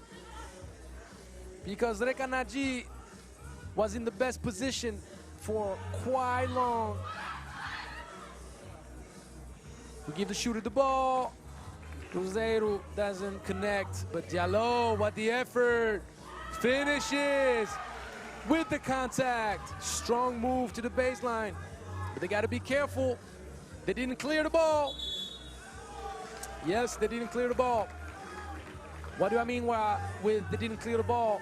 Whenever you transition from a defensive position to offense, you have to step outside the two-point lane and disconnect the second foot from the inside of the lane, from that inside area. If you don't, for any reason, if you go too fast or you're nonchalant with it, the referees will automatically call a turnover. And that's well played. Diallo acted like she was about to screen, but she kept running her lane. She did a wide receiver route.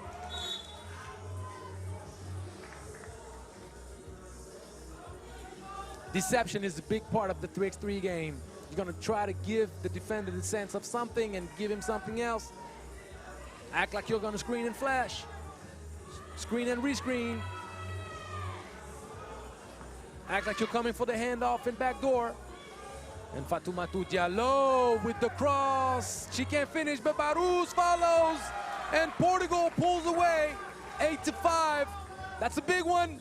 Yes, Cruzeiro. She says that she had the ball, but we could see the offhand, the left one.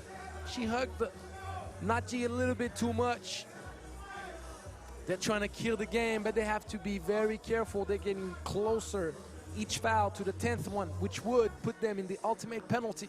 Each foul would give Hungary 2 free throws plus possession of the ball. Hungary, more than ever, in the game and in position to strike. They're in the bonus, but Portugal plays with a lot of heart and intensity. Cruzeiro turns the ball over. Hungary, nice volleyball pass for a wide open shot. And the foul's gonna be on Naji.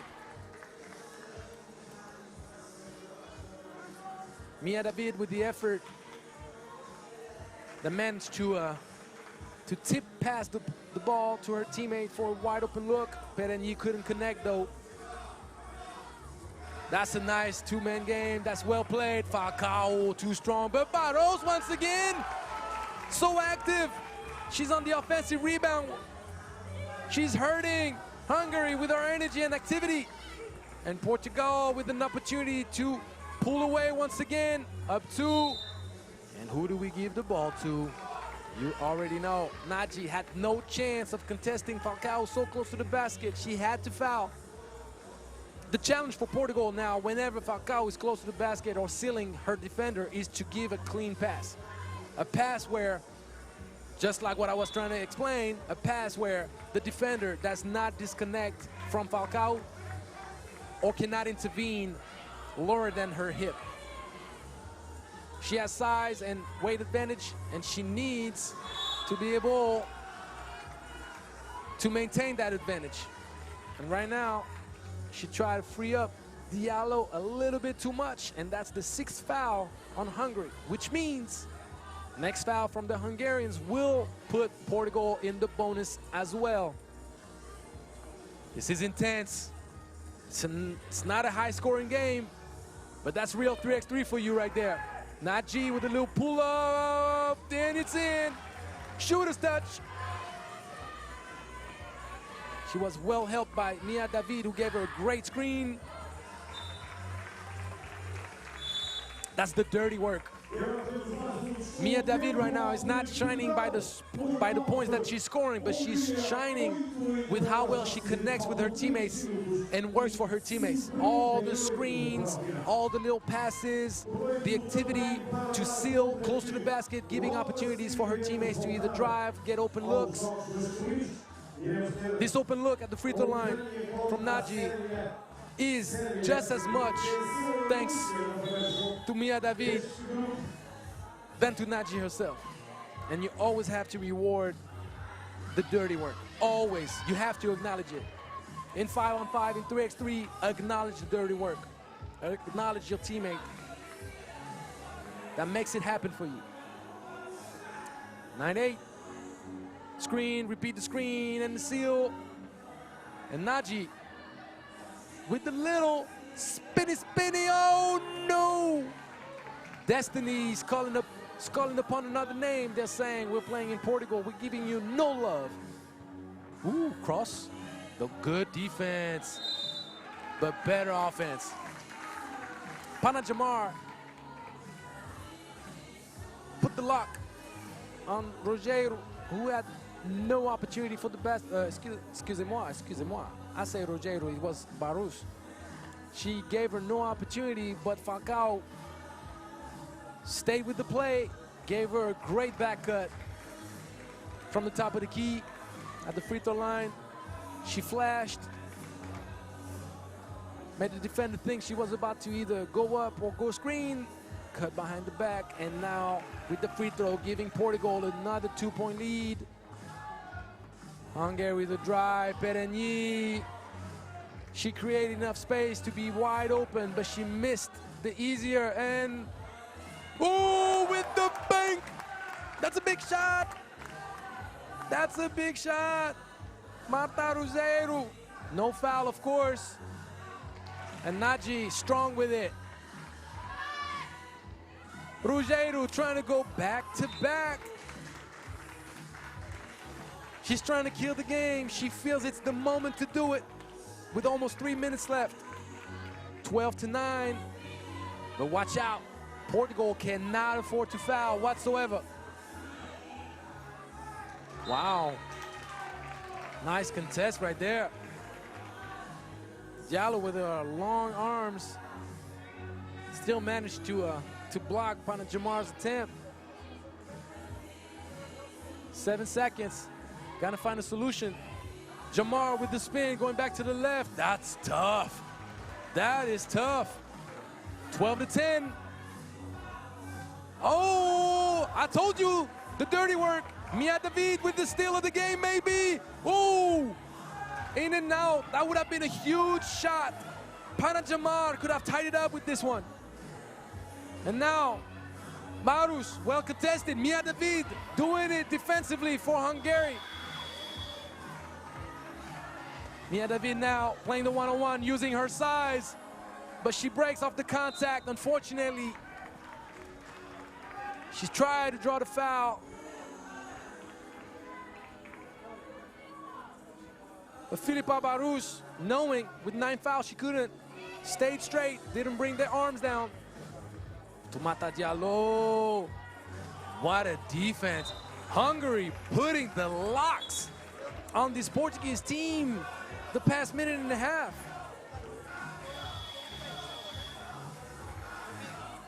And we hear the boys saying, Hungaria, Hungaria. They can sense right now it's the moment to give their team energy.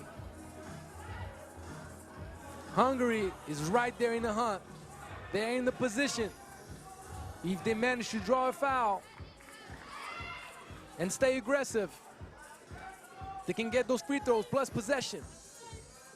Mia David, oh! Can't afford to turn the ball over so easily, but neither can Portugal. Watch out, ladies, on both sides. Don't give elimination. Don't give opportunities to your opponent.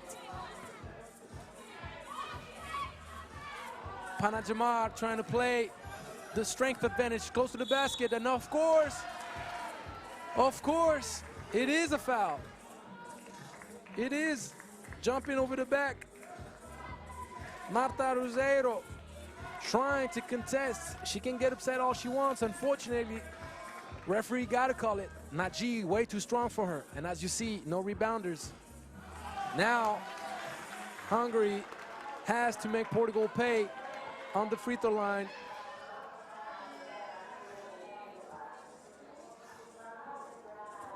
Second shot, they'll retain possession.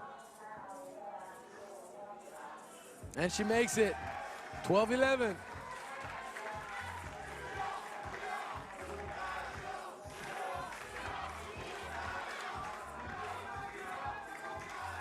Once again, using height advantage, Nagy couldn't connect with Mia David, trying to give her team a second chance.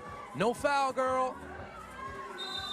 No foul. That is not a smart play. Not at this point of the game. There was no point in putting your hands on Falcao so far from the basket. That's when fatigue kicks in. You're not serene anymore. Maybe you're not thinking straight. You're forgetting the momentum of the game, little details, things that are important. And sure enough, Falcao doesn't let that opportunity go down the drain, puts Portugal up back up 2, but she misses the second. Hungary Trying to drive, kick. Panajamar. Oh! That's a tough call. That's a tough call. Filipa Belarus.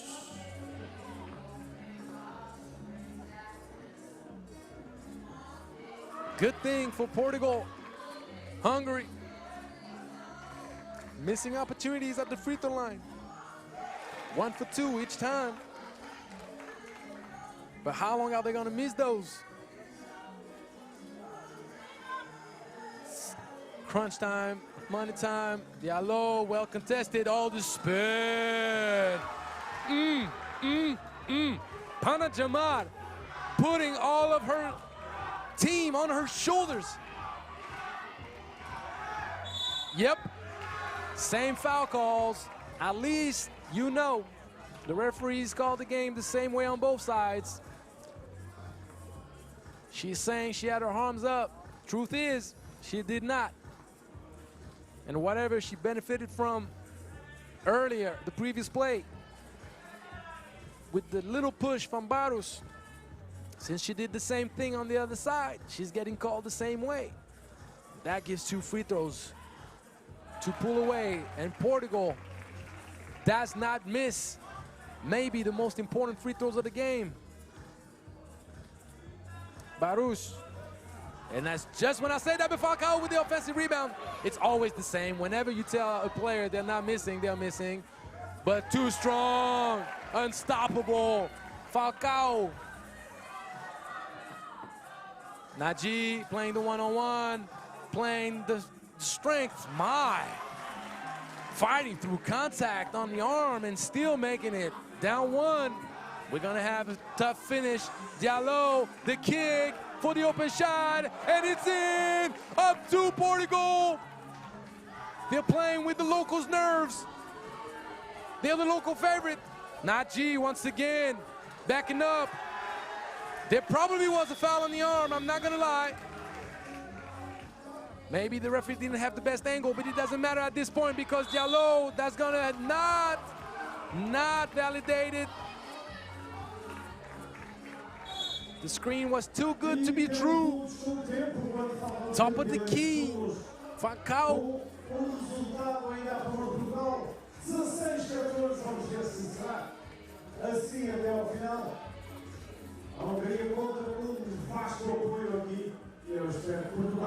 Stressful finish for both teams.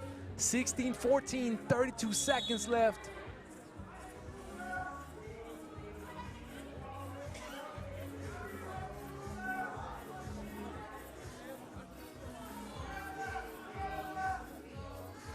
This game might as well go to overtime.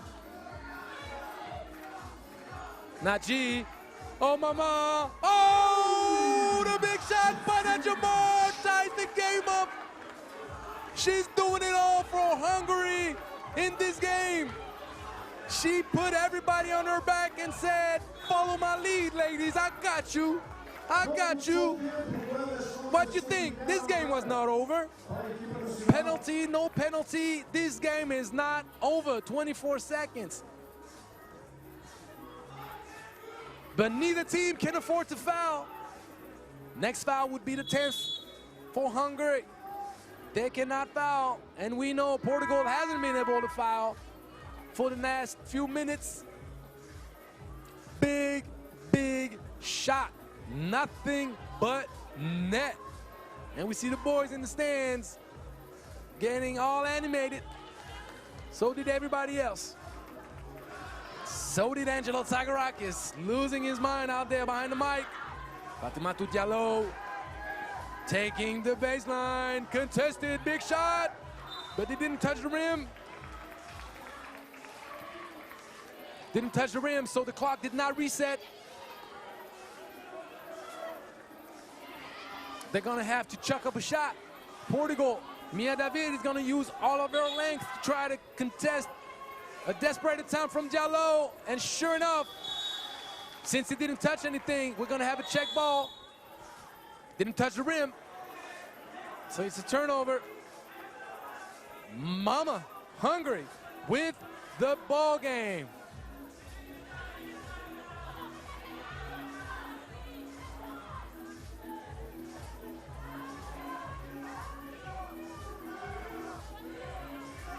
See the boys. They're yelling, Hungary. They're feeling it. On the official clock right now, it says 7.8 seconds, but they're probably going to have a little bit more time. Yep, 12 seconds indeed, as the girls did not hear the whistle. They started playing, and we have Panajamar on the side. They're trusting they'll find a solution. Perigny playing the mismatch, close to the paint. Well contested. Falcao, 3 seconds left. She's gonna shoot it. Oh my God, Adibana. Oh, she missed it. You gotta finish your breakfast, ladies. Oh my goodness. Oh, mama. Oh. But the people wanted overtime. They gave us overtime. Let us enjoy this amazing game a little bit longer.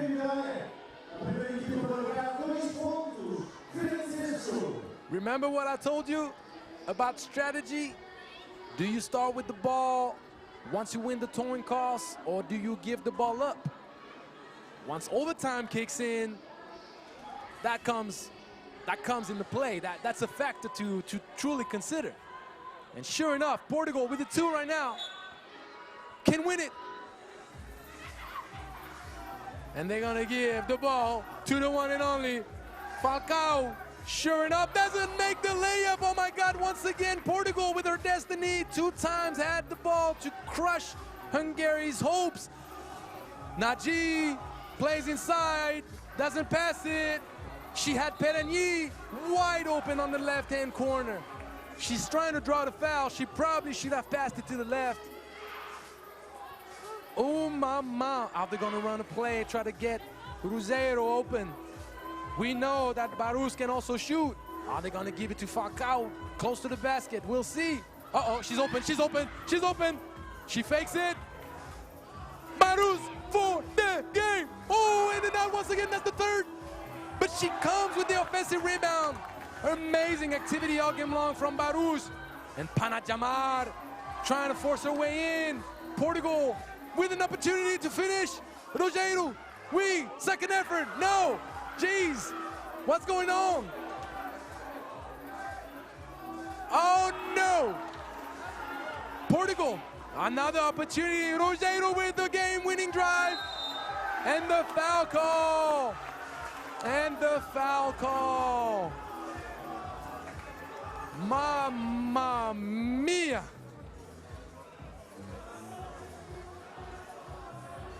We try to explain to people, we try to tell them all the time, 3x3 is another ball game. The intensity, the emotions it provides whenever you watch a game. These girls play for their countries, and Rogério misses the free throw. Opportunity, maybe, maybe not. She misses it. Jesus, I already know I'm gonna be all over Instagram. I know FIBA 3x3 is about to put that video up, and they're gonna hear me yell my lungs out. This is so crushing for Portugal. How many opportunities did they miss? How many layups did the ball see roll left, right?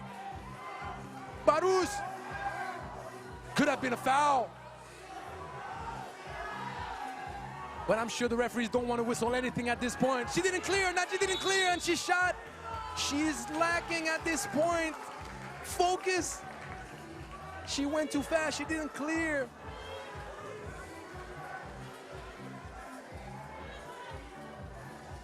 Man. Portugal with another opportunity once again. Are they gonna give the ball inside? No, too late. The ball should have been given right away. Jallo put her head down. Then Falcao left the paint, of course. They don't want to get called for 3 seconds. And Falcao dropped it. Hungary. Panajamar with the step back a little bit short. They're playing with my emotions. They're playing with my emotions. Ladies, why do you do this to me? Why do you do this to me? And the lights come on. That's a nice timing, FIBA. That's a nice timing. Falcao, Najee puts all of her body to contest. And we know only one point. Portugal does it. And Hungary had their chance, and we can see the sadness on their face. We're sorry, ladies. That was a great battle. That was a great battle. Both teams were so courageous. They battled it out. They both deserving of a spot in the quarterfinals. What a great group. Someone has to get knocked out. This time around, it's Hungary. Congratulations, Portugal. They just validated the ticket to the quarterfinals. Man. Whew. What a finish. What a finish. And it's not even a knockout round. What a finish. In and outs, left and right. I'm gonna need to see the replay. How many opportunities blown. Jeez. I hope you enjoyed it, because my heart is still pounding right now. Loved it. Once again, congratulations, Portugal, for knocking out a very dangerous and talented Hungarian team. I told you it was going to be tough. I told you Portugal were going to have their hands full. But we have to give props to Portugal and Gabriela Falcao, unguardable. Let's go with the men's. Let's see what happens. Ukraine against Serbia.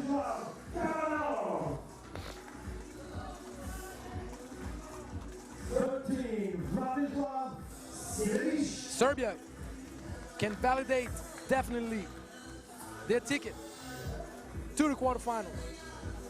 They're playing against Ukraine. Ukraine with some size. Ukraine with number 5. Rostislav Kabanov, number 8. Mark Chornoritsky, number 13. Vladislav Semeric. And number 35, Alexander Oryashin. Back on the court for a second time. Number 9, Alexander Mitrovic. Number 8, Milan Chuput. Number 4, Nikola Bursac. And number 3, Predrag Danicic. It's gonna be a tough matchup for Ukraine. We saw what they did to the Russian. We saw what they did.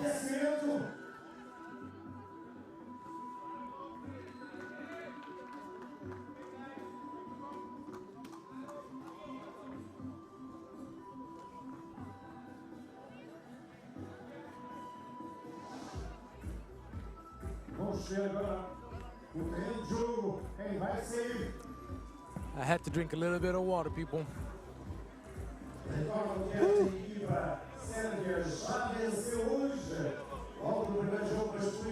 I'm intrigued by this young kid, number 13 for Ukraine, Vladislav Semeric. He has a lot of size, agility with his feet. It's gonna be interesting. Serbia got that toughness, boy. They're gonna bring out the heat. They're gonna want to close it out right away. Make sure that they finish top of their group.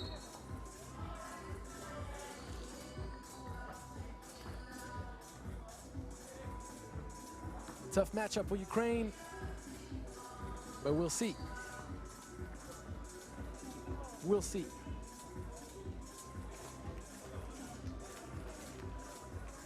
The action keeps going. Second men's game of the day. We're gonna see all the games from Group A on the men's side and one game only from Group C. Very last game of the day, but that's gonna come later.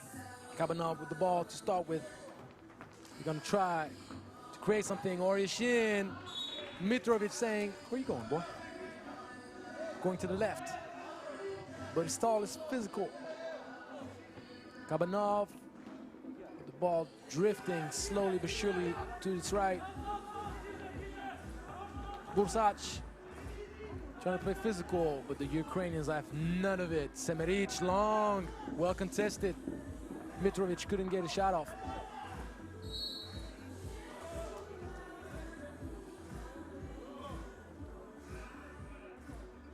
It's going to be interesting to see whether Ukraine will hold their own physically, especially with Chuput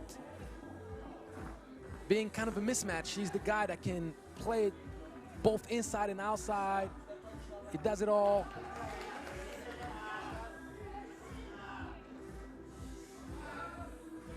Well contested, but opportunistic. Chornoryski drew the foul, can tie the game up for Ukraine.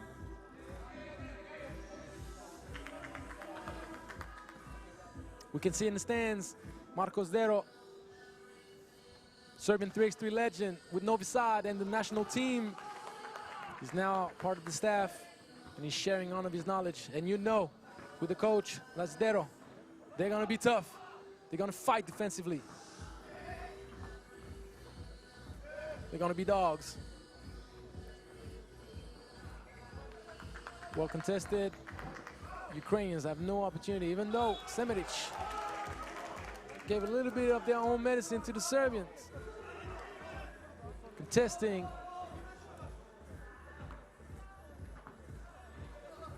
the ball from coming out. The Ukrainians get the ball moving. Yep, Oryashin kind of fumbles his dribble. And the double dribble is being called. Dribble way too high over his shoulder. And sure enough, easy call to make for the referee. And Chuput, a little bit of inaccuracy with what's going on right now. A little bit from both sides, but we've got to put it on the defensive intensity proposed so far by both teams. They multiply the screens and try to create. Well played, Kabanov on his left hand.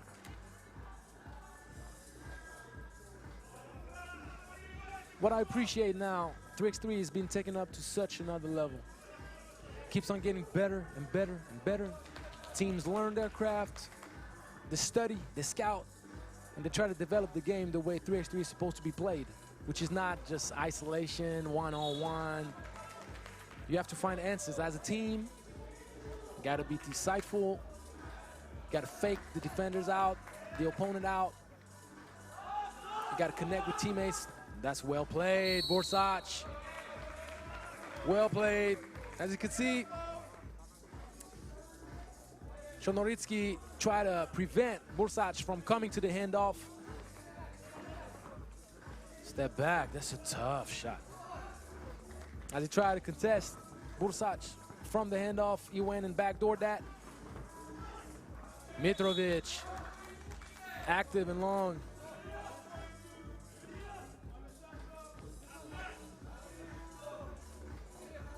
Mitrovic is going to take a moment of rest.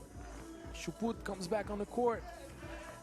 Physical, Panisic, Bursac getting called for the foul. We know he's aggressive. He contests everything. He's making Kabanov's work real tough. And after almost 2 minutes, score is only 1-1.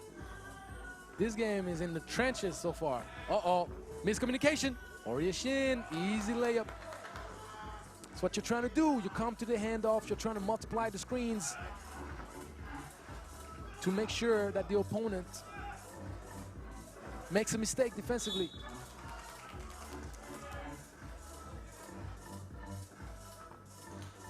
The more you multiply handoffs, the more you multiply screen, rescreens, cuts, and runs, routes.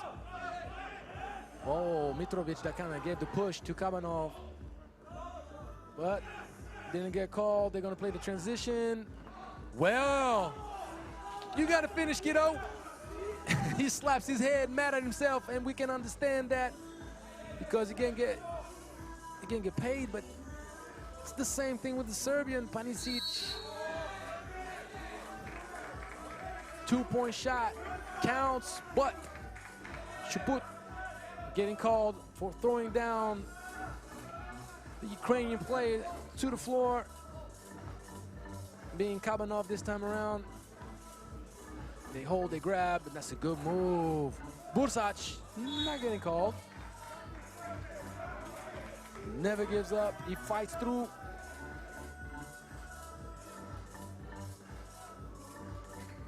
Well played. Referee getting the foul. They could have given the foul to Shuput once again. This is a tough matchup. But instead, Chornoritsky get called. It's chippy out here. It's chippy. It's a war. You can see every movement is being contested. Every time a player tries to get open from either side, he's getting held, pushed back. And Mitrovic with the left finishes. Bursac aggressive, always with active hands. We'll see, he slaps at the ball. But this kind of play also gets called for a lot of fouls. Whenever you get matched up with a player like him, you have to stay strong with the ball. You have to stay serene.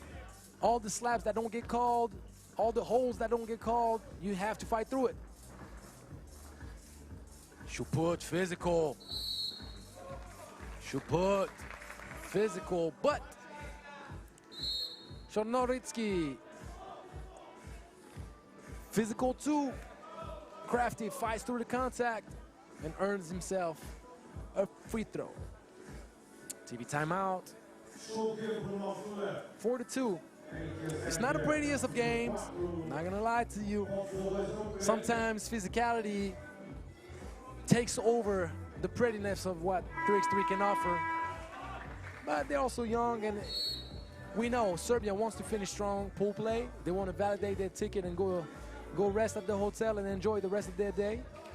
Ukraine understands with a win against Serbia, they literally have 9 toes in the quarterfinals.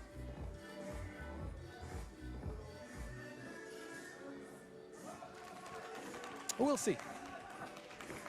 4-3, good defense.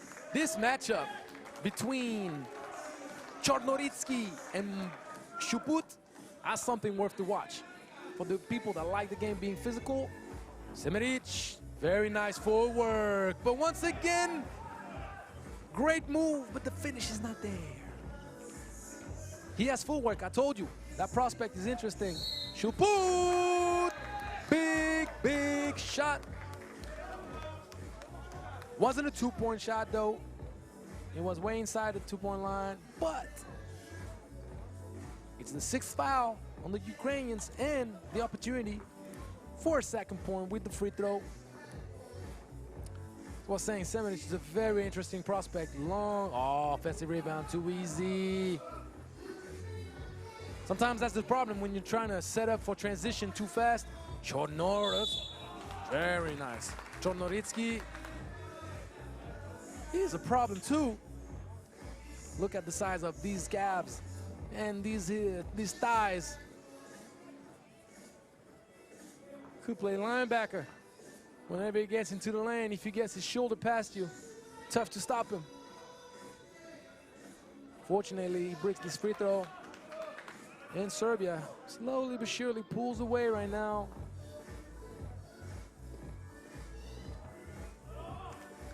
(6-4). Yep. Put a little bit too much right there on that contest. Rostislav Kabanov. Gonna get him moving. Side pick and roll, trying to play with Mitrovic. On the quick flash, extra pass. Ooh, nothing but net. Serbians get their rhythm going, and Bursac with the intensity. Tough shot, they're forcing Ukraine out. Oh yes, it is an offensive foul.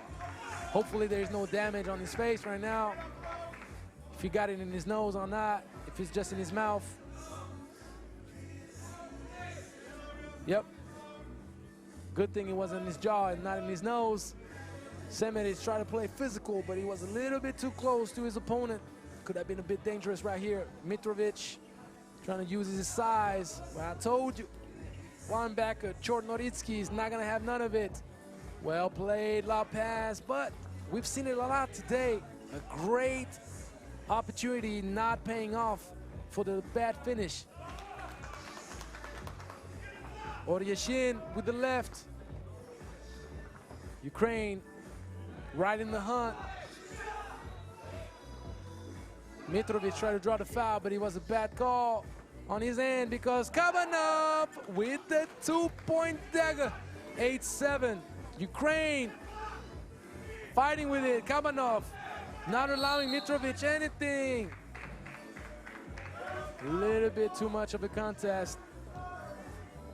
He was good the first 2 times, but the patrol called him on the 3rd. He's in disbelief. You better believe it, son. 2 free throws. Both teams now in the penalty. 7 fouls apiece. And Mitrovic making sure to not waste the opportunity to pull away once again. Ukraine is dangerous, and Ukraine will keep on coming, especially this kid. Shuput, mad at the call, but you have to allow the shooter to land on his feet safely. That's a big thing about referees. They have to look out for this, and they're doing a pretty good job today with that. Kabanov with 2 free throws. That's like one of the most dangerous plays in basketball. Whenever a shooter leaves his feet, he has to be able to land safely. And trust me, I've dealt with many injuries because of this. Ukraine fighting, feisty, getting the ball back. They believe in their chance, and they should. They're giving Serbia a run for their money. We see Kabanov and Bursac exchanging elbows a little bit. Well played. Semeric once again blows the easiest.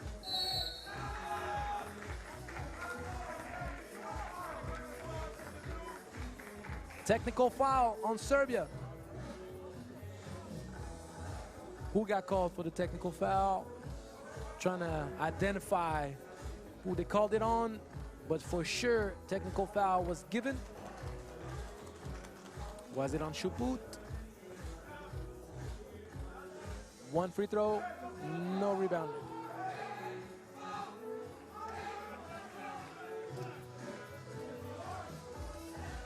We'll see the Serbian staff getting upset on the sideline.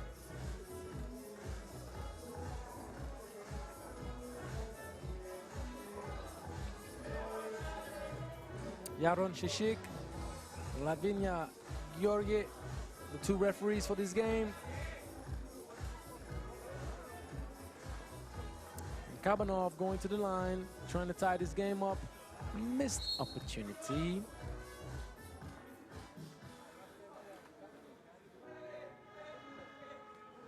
Serbians get the ball back. And Ukraine cannot foul whatsoever. Will be the 10th. Uh-oh. Shuput with the opportunity to try to pull away. Oryashin is going to give the ball inside. No, Kabanov shucks it up. They have to be careful. They have to be careful. That is a very bad idea for Chornovitsky to pressure to this level at this point. It was unnecessary. The game is tied almost. It's 10-9.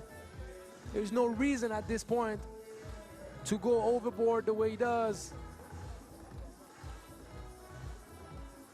Giving an easy opportunity. It's the 8th team foul. Lucky for Ukraine so far. It's not like Serbia, a foul that could give a 10th foul. 10th team foul. And it didn't pay. Missed both. So he won't say nothing. Oryashin off the flare screen, in and out. Ukraine got to be smart now. They cannot afford any kind of foul. Shuput turns the ball over, forcing the situation, forcing the over-the-head pass. It's a bad look. Bursac. Yep. I told you it's chippy between Bursac and Kabanov. Those two have no lost love between them. Elbows are getting thrown. It's physical. They push, they grab. I don't see talking though. I don't see any kind of talking. They're doing it in silence, which is kind of funny. They're just murdering each other's bodies without saying any kind of word to each other.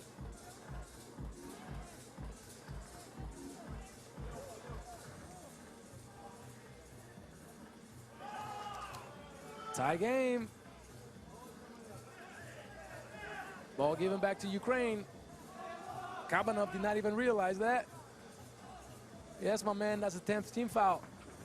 Well played, Semeric. That's a tough matchup. He's tall, he's long, and this time around, he finishes strong with the left. Mitrovic couldn't do anything. And Semeric once again with the rebound.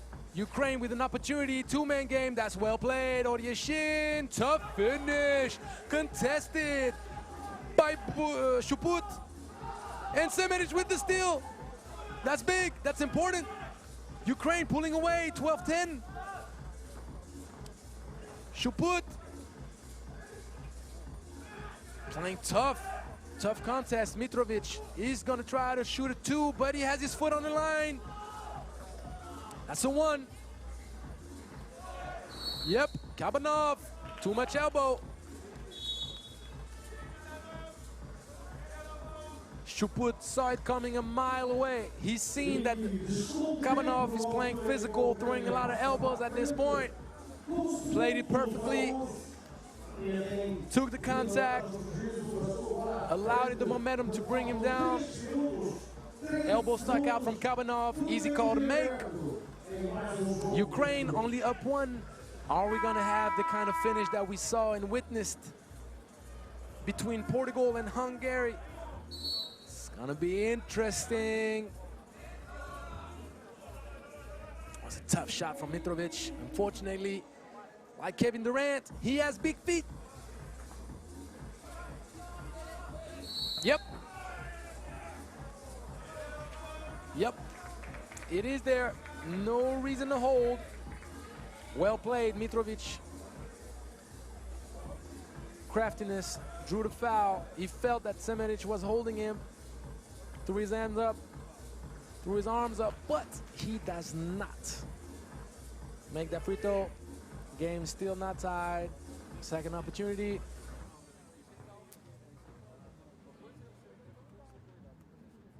Ooh. Bursac with the ball. Both teams in the ultimate penalty, so no fouls can be afforded on either way, either side. Panicic, tough layup with the left. Ukraine. Ooh. That was very smart.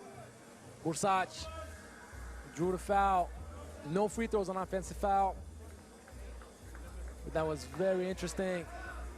The contest, the legal contest. Bursac giving Mitrovic the open look. This is also the kind of situations that you don't see too much in 5-on-5. Maybe a little bit more than usual or than before. But in 3x3, the small screening for the big and vice versa. You're going to see guys setting screens and being in situations that usually are not in 5-on-5. Chornoretsky, up, turnover. It's dangerous. Chornoretsky taking over for Ukraine. They can afford to foul. Bursac fumbled the ball, but still managed to recover. You see now, plays without the arms. They're trying not to foul no matter what. Semeric, good forward, good finish with the left hand. And Bursac trying to tie the game up, but that's a big shot. Huge shot. Quick feet, got set up. Oryeshin now with the left. Double effort, Semeric, and they got blocked. Mitrovic with the block. And Bursac, step back for another two. A little short. Panicic is gonna give To Bursac, who now knows they can't foul no more, but he missed the easiest. He did the hardest. Head fake the shot at the top of the key, went to his left hand to finish. Mama, 15-15. It is gonna be that kind of game. It is. I don't see it other way. They're gonna give us another overtime. They're gonna give it to us. They're gonna give it to us. They know we want to see overtime. They know we want to see another nail biter. They know. That kid Semeric, 3x3, he's doing the greater good for him. It forces him to toughen up. It forces him to play through contact. This kid has a bright future ahead of him, I'll tell you this. You'll hear about Semeric very soon, very soon. And it's FIBA 3x3 that gives us the opportunity to discover this young talent. Chornoritsky, Kabanov, the two-man game. Semeric once again doesn't finish. And Kabanov, the no-look pass behind his head, but Semeric once again misses the easiest. That has to be the most frustrating for the coaching staff. They can't get any better look than this. Shuput, well contested. Tough defense. Oh my. Semeric with the easiest.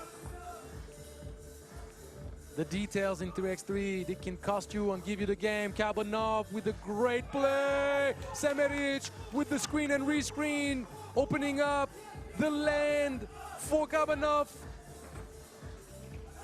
Shuput trying to force his way to draw the foul. It could break the back of the Serbians, but no, still have an opportunity. Shuput, step back. Nope, double effort though. He's gonna go back to it.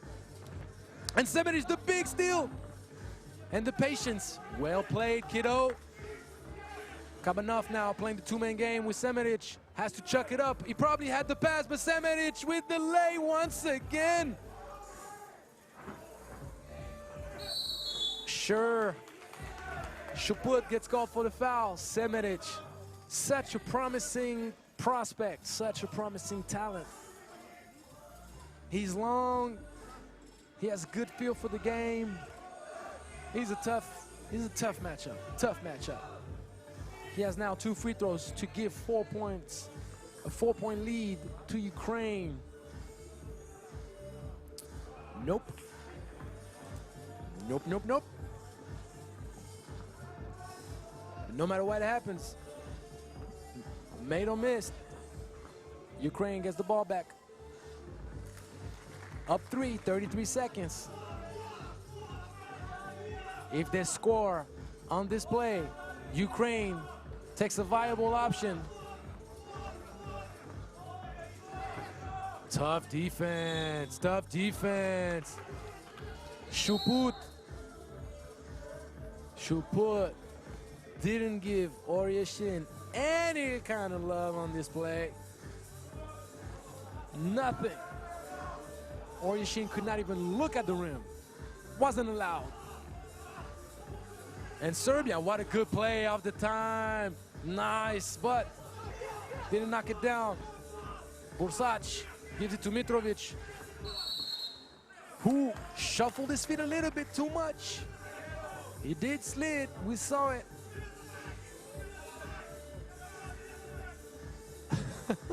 The Ukrainian staff losing his mind. Pretty much saying you can run the clock down for sure. Sure enough. Uh-oh, easy money, but he misses the easiest. And Serbia loses against Ukraine. So, this is what's gonna go down. Ukraine and Serbia are in the best positions to qualify for quarterfinals because of Russia's big loss. Losing 21-8 now, it makes it almost impossible for them with the calculations, the mathematics involved with 3x3 to qualify.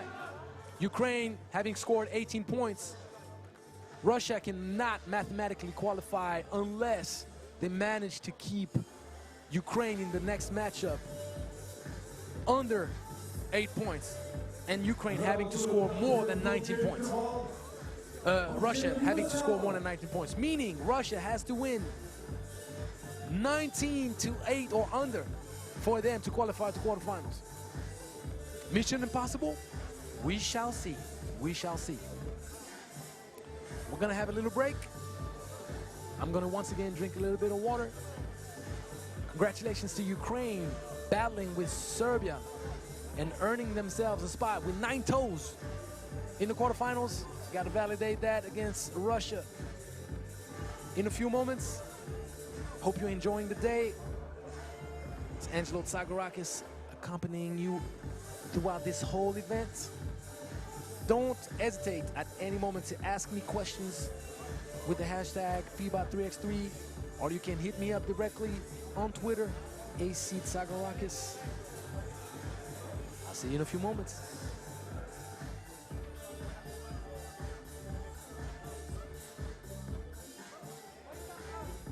Olha aí, sem mais bolas, altura para lançarmos já o próximo jogo. Voltamos às equipas femininas.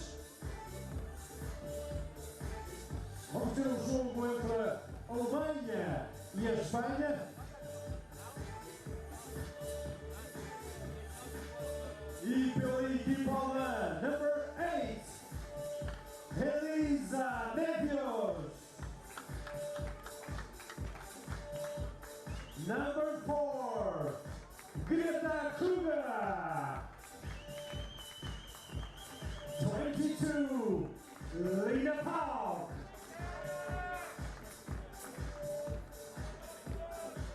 And number 3, Nina Opa.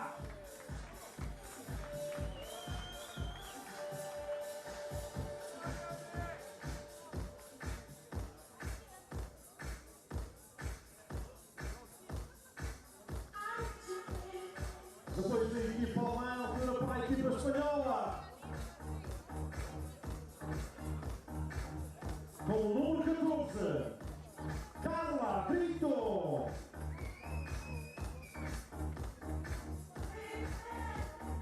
Número 10, Helena Buenavida. Número 6. Back with you. After all these emotions lived between the tough battle with the Ukrainian and Serbian kids and this absolute thriller between Portugal and Hungary. Next matchup to finish top of the group between Germany and Spain, Group A. We know that Group A and Group C cross for the quarterfinals. Whoever finishes first in Group A crosses with the second in Group C, and vice versa. That's gonna be a beautiful matchup. Keep number 22 from Dutchland, the German phenom, Lina Pauk. There's gonna be a tough matchup. Because Spain, they got weapons, they got size, they got shooting. It's gonna be a beautiful game between the two best teams of the group. I remind you the scores. Germany beat Romania 17-7. Then Spain beat Romania 21-7. So it's by far and for sure the two best teams of the group facing up to try to not face the first team coming out of Group C. Is it gonna be Germany? Is it gonna be Spain? We'll find out in 10 minutes.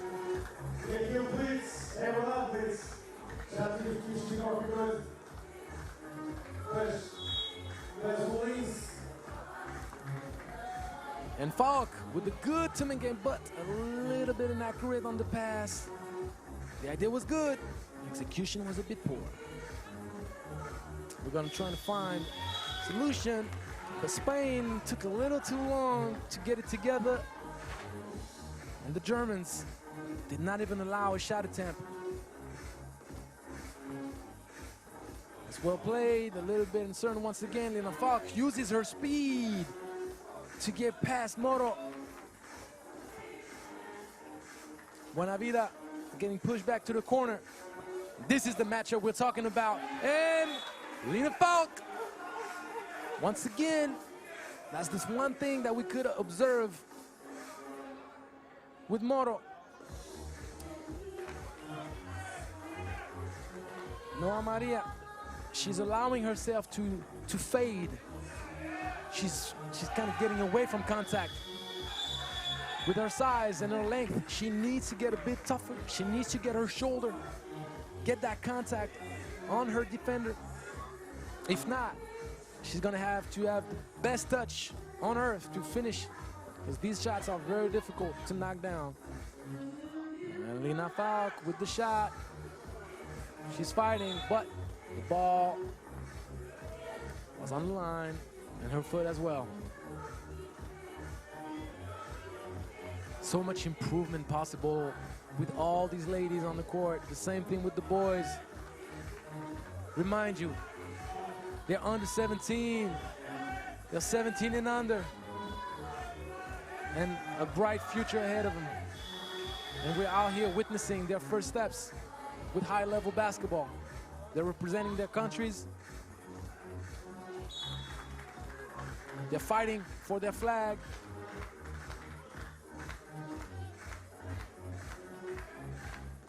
And I already know I'm gonna be able to say in a few years.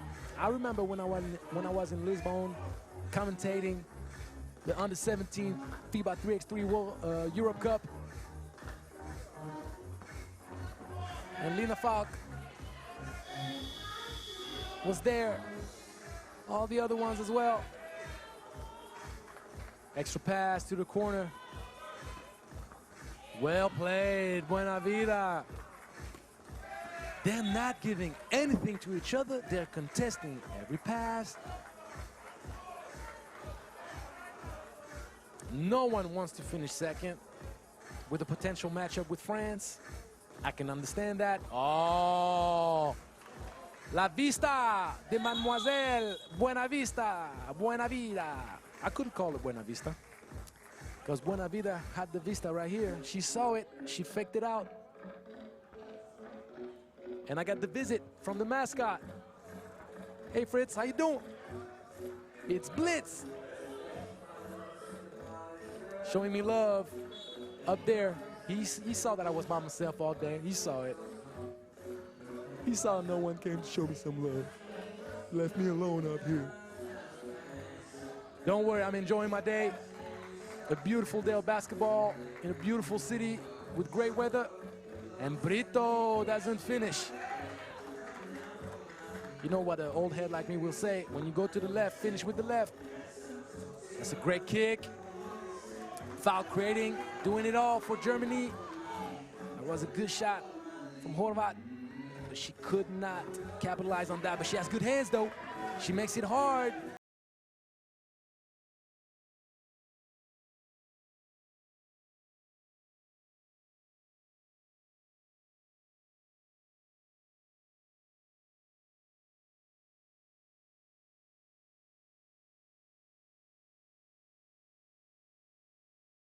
Stay at it.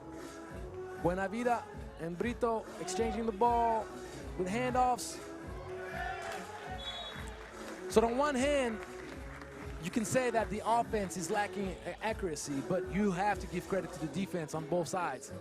They have their hands active, they're pushing, they're fighting, they're not giving any kind of hedge. And once again, another block, and the clock runs out. Nogueiro made the right cut, flashed in the middle, gave an opportunity for a shot, but the defensive covering is amazing so far. 1-0, imagine. Falk with the stop and the spin. That's a high-level shot right there. I can tell you, the fundamentals required to execute such move is very high. The great backdoor cut. but the finish is not there once again. That's what you have to live with when you play with the youth. When you see the youth on the court, those little turnovers that shouldn't happen, those missed layups. We saw Semitic miss a lot of open looks. We've seen it with the ladies from the beginning of the day, since the beginning of the day. But it's okay, though. It's okay. They're here to learn. They're here to grow. They're here to get better. But most importantly, they're here to compete for a medal and a title. I see Coach Samir in the stands getting all loud. He's clapping. He has his towel around his neck. Yeah, Coach Samir, we got to talk. We got to talk tonight. This German team is a problem, but this Spanish team is a dangerous one too. Nice driving kick with a great shot, Noguero. That gave Buena Vida a great look, and the defense, not in her house, multiplying passes. Noguero, Buena Vida, and Noguero keeps fighting, crossover. And the left-hand finish, so tough. Right over Lina Falk. You had to go get that one. Well played. She even had the extra pass, but she wanted to knock it down herself, and she did good. She did good, Lina Falk, and she's even gonna get the ball back with the jump ball. You saw in the play that got executed by the Germans, off that flare screen, there was a flash. You had Greta Kruger that was wide open on the hoop, and Mievos, oh! Good thing she didn't hurt her ankle, because it kind of looked like it. Oh, from deep! Kruger! That's a big shot, even though she pushed it a little bit in the back, Moro. That's a big shot, the lefty. You can hear Coach Samir saying, that's a layup, baby. Is it a layup, Coach? I don't know, but that's definitely a nice shot. Nice two-man game. Ooh, with the slip, a little trouble. Well, we say two-man game, but you know two-man game applies to two-woman game. Kind of sounds weird when you say two-woman game. It's the basketball vocabulary that I'm sharing with you. What can I say? Well, we have a great battle between two great teams right now. Lina Falk, the teammates working for her. Ooh, that would have been big. We saw a double pin screen. Almost looked like the Warriors running the elevator plays for Klay Thompson and Steph Curry. Started off with a handoff first, and then they cleared out the defense with a double screen at the top. That's interesting.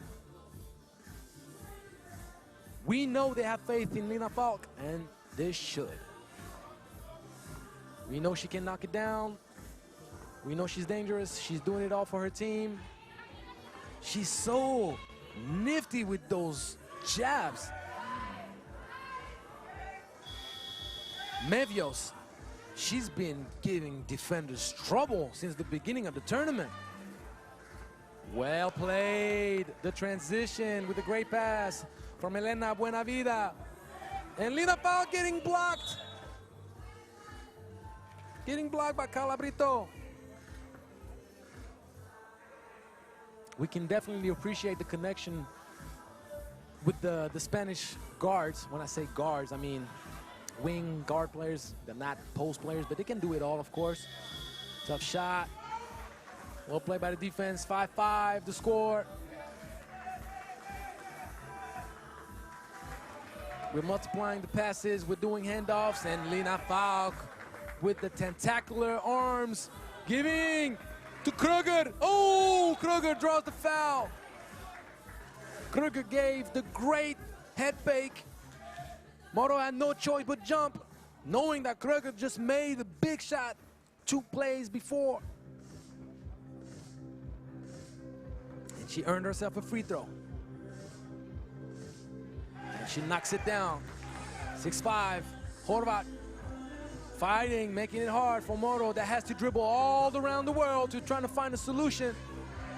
Locking up the German defense. Dutch Qualität. They are not giving anything to the Spanish team. As Lina Falk watches over from the side. Well played, well executed, and of course, the foul is drawn. Kröger found Horvat. And you see, it's the shortest girl out of the 3 Germans on the court at this moment that ended up playing the pick and roll. This is the subtlety about 3x3. You'll see it a lot with the Latvian team, Riga. That is also the Latvian national team.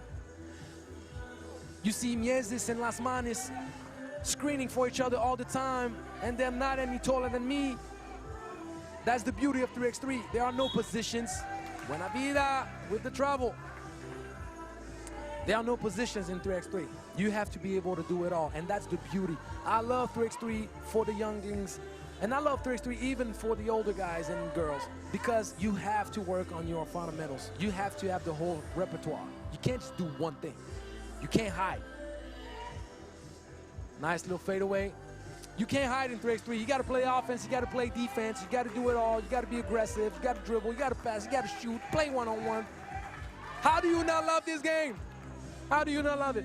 You have to. It goes fast. The pace is unbelievable. Lina Falk is going to have to shoot soon. 5 seconds. She loves it. Ooh. That's difficult. She's trying to lob it once again. Poor Horvat getting knocked in the paint. But she has heart like a lion. She's going out there making plays for her team. I love what I see from that German team. I love what I see. But I can't deny that Spain is giving me a lot of chills with what I see as well. They're multiplying handoffs, extra passes. The moment that Noa Maria Diju Moro adds a little toughness to her game. When she gets positioned close to the basket, she needs to finish stronger. She needs to not allow the defender to push her back. She needs to put that shoulder on the defender. And then there's going to be trouble. Lina Falk with the speed. Very well executed all the time. And then the turnover Moro a little bit too nonchalant with the bounce pass. That could be big for Germany right now. That could be big. But turnover. And we can see Lina Falk mad at herself. And Nina Horvat back to work. German team is tough defensively. They're switching on everything right now. Buena vida. Trying to find a solution, but what kind of defense is this? And Mevios, extra pass after the head fake. They're gonna find it. She's playing it for herself. One-handed. That didn't even need to grab it with both hands. That's when you have full control of everything. Noguero. We can say that Mevios is super active at this point. Germany up 3, less than 3 minutes to play. Very few fouls in this game, if you notice. Very few fouls. Both teams play clean. Very engaged, but clean. It's quite different from what we've seen between Ukraine and Serbia. What defense. The Germans. Loyal to what we've seen so many years with the Mannschaft in football. Locking down.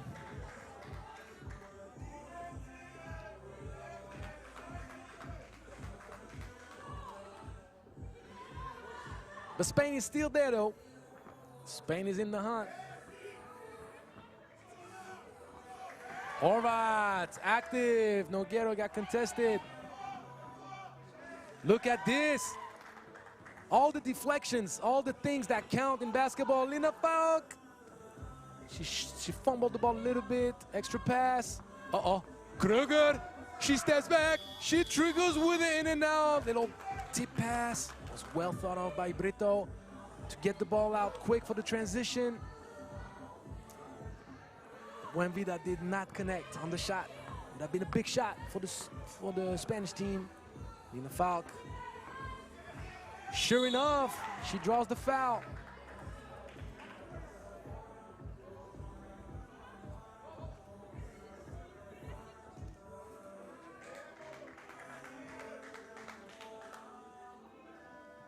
One free throw. No penalty anywhere near.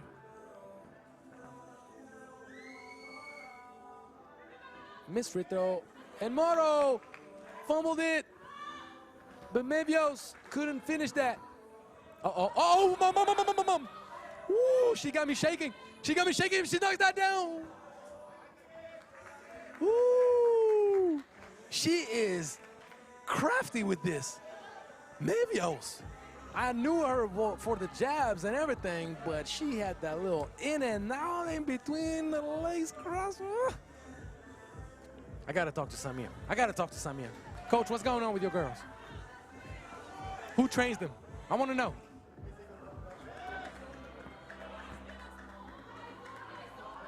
Mevios drives to the left, little pinch pass. And Falk, once again, draws the foul. Spain with less and less answers to this German team. I'm getting made fun of because I almost hurt myself. Yeah, I kind of hit my knee in the table. I got to share that with you. You can't see me, so I got to share that. Yeah, thank you. Bring me the ice pack. And once again, another steal. Germany in total control. And you can see it's two great teams because it's a low-scoring game. They're fighting for each other. Kruger crossed herself up. She went with the cross step back, head fake, and she fell on her own. Her moves were too good for her own good. What can I say?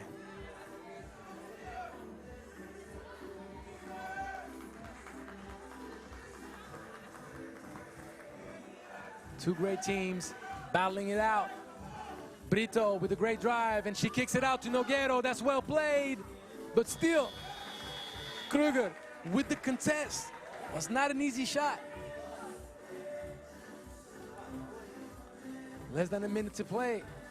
Time is running out, and Germany clearly positions itself for top spot in Group A.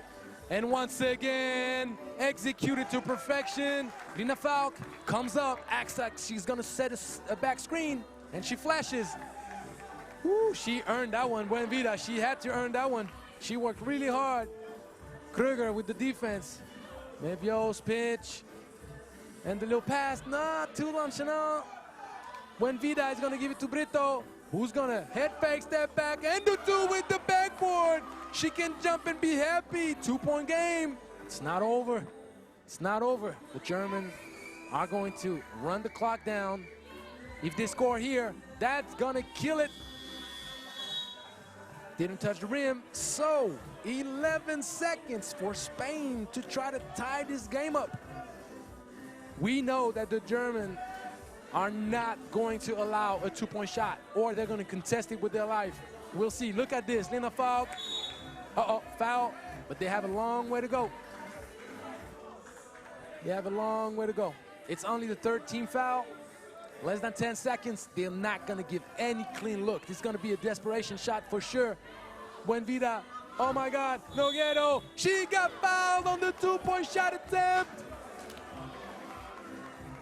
Oh, mama. 2 free throws for hope. 2 free throws for redemption. Nogueiro makes the first one. Ice in her veins. 10-9, 3 seconds left. She needs this one more than ever. Are we gonna see overtime? No, she missed it. But Buen Vida with Nogueiro for the win. No. And Germany happy. They should be. Mevios. Lina Falk, that was a great battle. Germany finishing top of Group A. Spain finishing second. No matter what, that quarterfinal with the groups crossing, Group A and C, those quarterfinals, they're gonna be tough. They're gonna be real tough. Competition is beautiful. 2 great teams, and we're gonna have the same configuration now with Group C. Coming up, France against Portugal. The winner takes all. Will finish top of the group and not match up with Germany in the quarterfinals. See you in a second.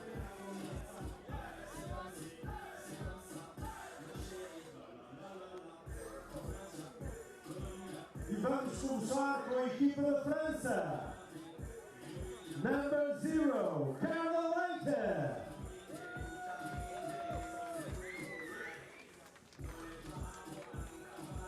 Number 2, numéro 2, Helena Zeloa. 12, 12, 12, 11. Com o número 5, Save, number 5, Stella Maguanga.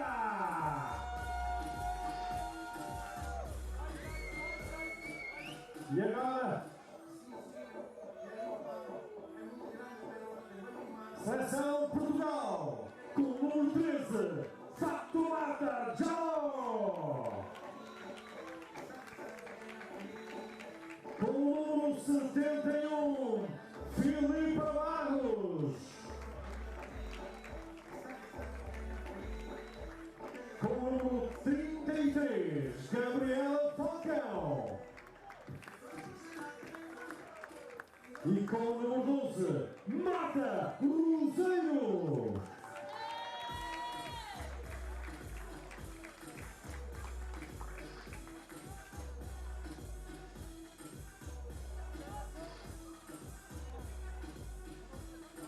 E tudo aposto para o início da partida. Recordo então que a equipa portuguesa venceu há pouco a equipa húngara e a França também venceu a mesma equipa húngara. Portanto, o último jogo do grupo, vamos definir quem vai ser a vencedora do grupo, ou França ou Portugal.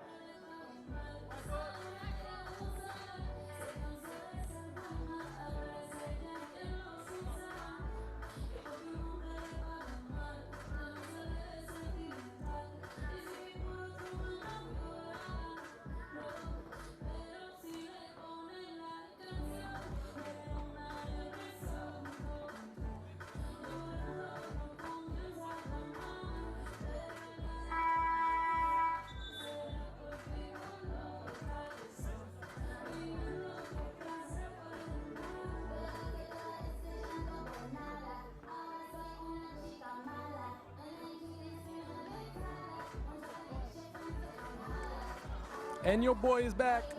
Drank a little water, took a few bites of his apple. Yeah, with all these overtime games and all the action, very little break time for me. Doesn't matter. I'll take it. France against Portugal. Another two great teams. And Zemura right away. That's a great way to start the game for France. Well executed, extra passes. And Zamora is going to have her hands full right now, matching up with Falcao. Rojairo, little step back. Well defended. Mawanga. Leit stopped her dribble, almost got in trouble. Mawanga, ooh, gave her the hezzy. And Leit with the left-hand layup. Love it. France starting off the game exactly the way they should. Good defense with the steal and the fast break right away. Little extra pass, no. We have time indeed with France right now, going, trying to find the inside. Got to shoot it up real quick. Didn't connect with the rim. Ball's gonna be given back to Portugal. Those two teams have qualified no matter what into the quarterfinals, but the matchup against Germany is probably not the one they want. Either team doesn't say that Spain is an easy matchup, but I don't know. With what I've seen from Germany, I'd rather probably have the Spanish team. Actually, very nice drive from Leit. Actually, we're saying this, but it's like another tournament starting up when it's the quarterfinals. Doesn't really matter who you get matched up with. It doesn't really matter. We're talking 3x3. There are no calculations in this game. Everybody can knock anybody out. Never forget that. Well played, Falcao gives it to Jallo, connects it, swishy, swishy. Leit, try to give it right back to her, but nope. You see Portugal has to get moving. She wants to play the isolation. Probably not the best option, but Jallo on the tear right now, managed to get the ball over the top. We know that Roselor is also an impressive athletic talent. Long segments, long arms, and Jallo going, try to make it happen for a 4th point in a row, but couldn't get it. Leit, oh, got no love. In and out, what a heartbreaker. Very well played though. She hustled for the offensive rebound. I like what I see from this French team. Even with little time to work on things, they still manage to find harmony with what they're doing. Everybody knowing their role, they play for each other, and they have a lot of good reads. Mavwanga, she's patient. She plays 2 main games. She had the right idea though, but probably either lob it like really high, or bounce past this. Because in 3x3, people have active arms, and you saw that with the Germans, with the Spanish, with the French as well. Got to shoot it, that's a 2. Brick. But still, drove it and drew the foul.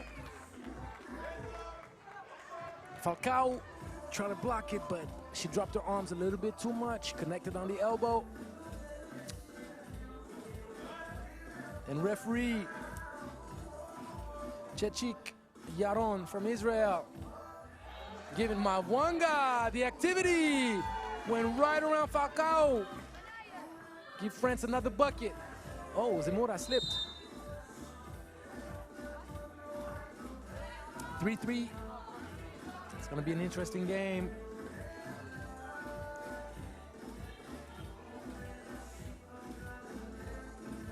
Very interesting game. France did the job, winning against Hungary, a team that could as well qualify for the quarterfinals. Portugal playing at home, find a way to win a thriller, an absolute thriller.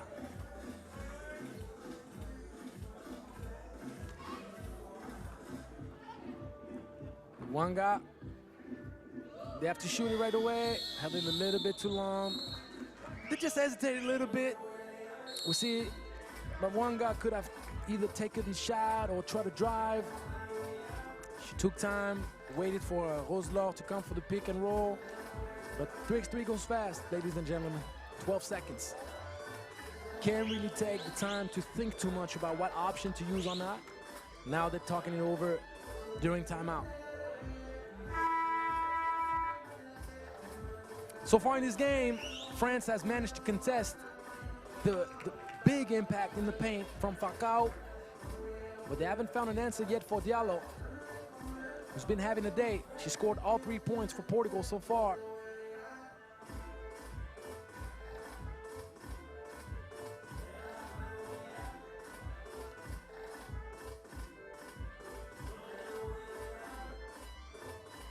Low scoring, kind of like with the Germans and the Spanish, the 2 best teams in the group fighting for top spot.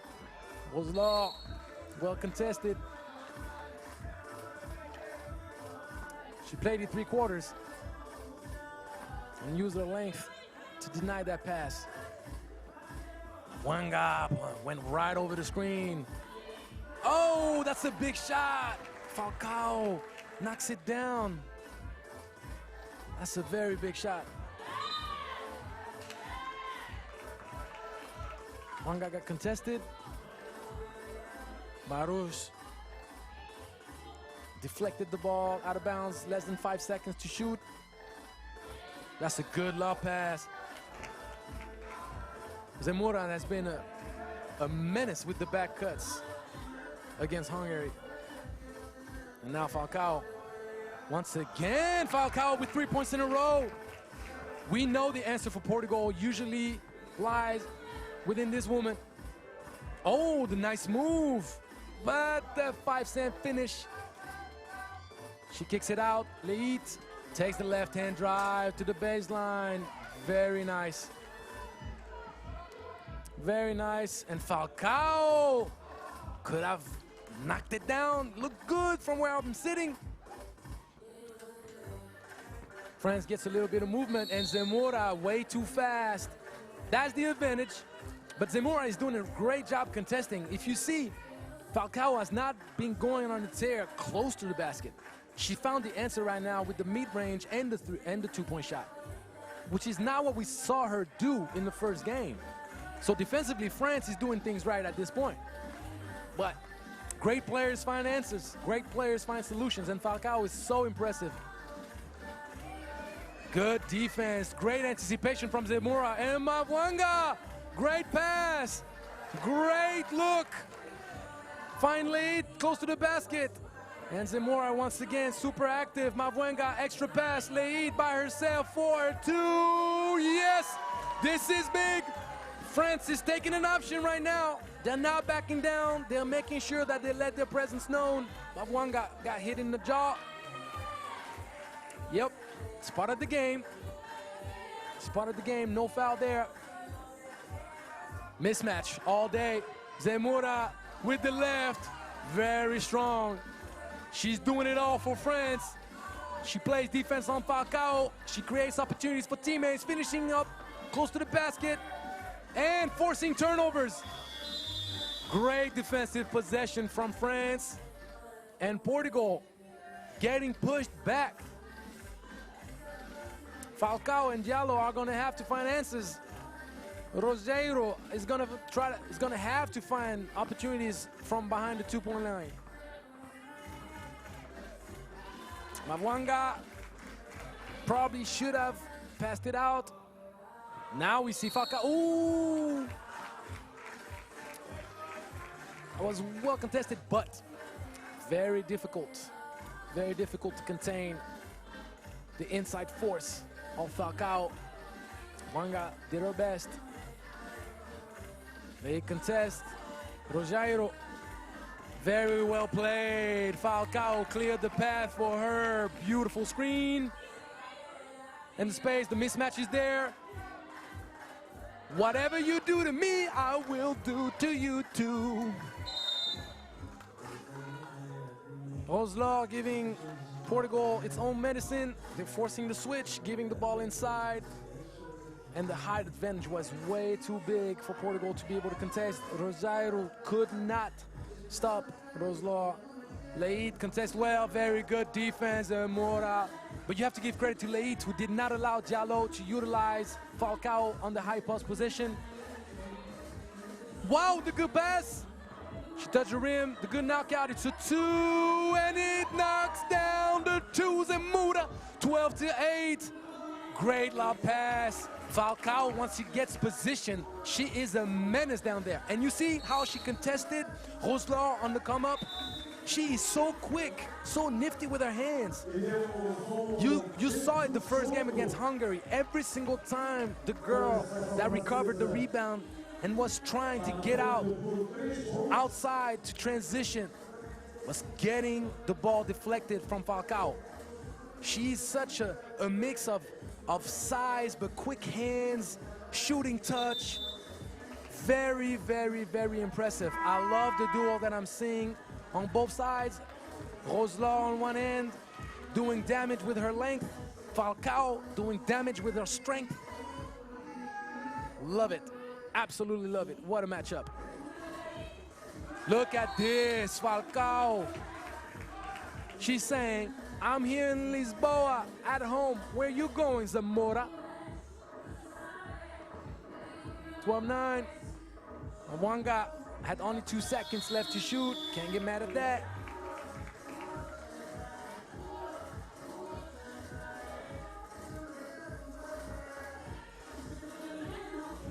Gonna try to find Diallo. Falcao, post position. Zamora is doing a good job. She's pushing her back. Look at this. Falcao has no way to get close to the basket. Zamora uses her lengths. See how she contests? Makes Falcao work really hard for everything. And Zamora dives for the ball. That's a big possession right here. Up 3, Leit, little pull up at the free throw line, in and out. Diallo, great position, but Falcao didn't see her, so she came in space, and Barros couldn't find it. But once again, Barros has done that all tournament long so far. She follows up the shots. Leit, too nonchalant with the pass. Barros, very impressive. So is this woman. So is this woman. Falcao, what a nice shooting touch. Mabwanga trying to answer back with her own two-point shot. Not working for her so far in this game. She hasn't knocked down anything, but she's been very active defensively. Falcao, she's doing it all. Well, give credit to Zamora, not allowing Falcao to get close to the basket. Look at this. Oh, Rogero. It is a foul. It is there. It was great defense from Mavwanga so far, but first cross, she was there. Second, she was there, but on the third, it's tough to stay in front of someone for so long.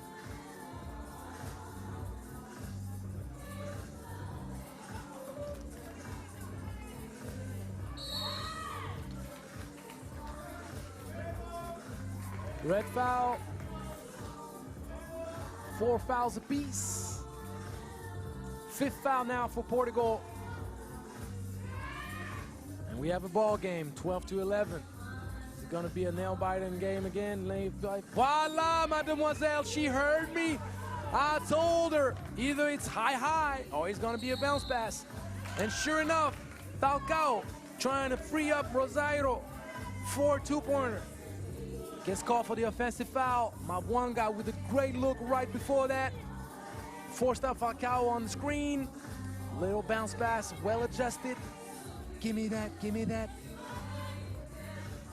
Great job, Mabwanga and Zemura. Second effort, but the wall of Falcao was in the paint. Up 2, Zairo. Well contested. She has to shoot. That would be huge. That's huge. That is huge. Big shot. 13 all. Less than 2 minutes to play. Portugal is going to give its all. Of course, they're playing at home. What do you expect, people? They're going to give you their best. They're going to try to make the country proud. But France is going to have to answer. And they will, maybe. Leit. Little step back. Ooh. From the look behind, it looks straight, and it surely was. Good defense. It was a tough shot. Barus. Roslor trying to create something where there's no space, and Barus trying to force her destiny right now. One guy screens for Lor. 2-man game with a little pull-up. 13 all.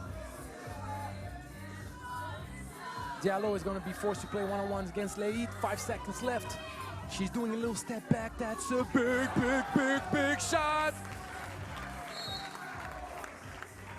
Lisboa, did you see that? Lisboa, that was for you. Fatoumata Diallo with the step back. 15-13.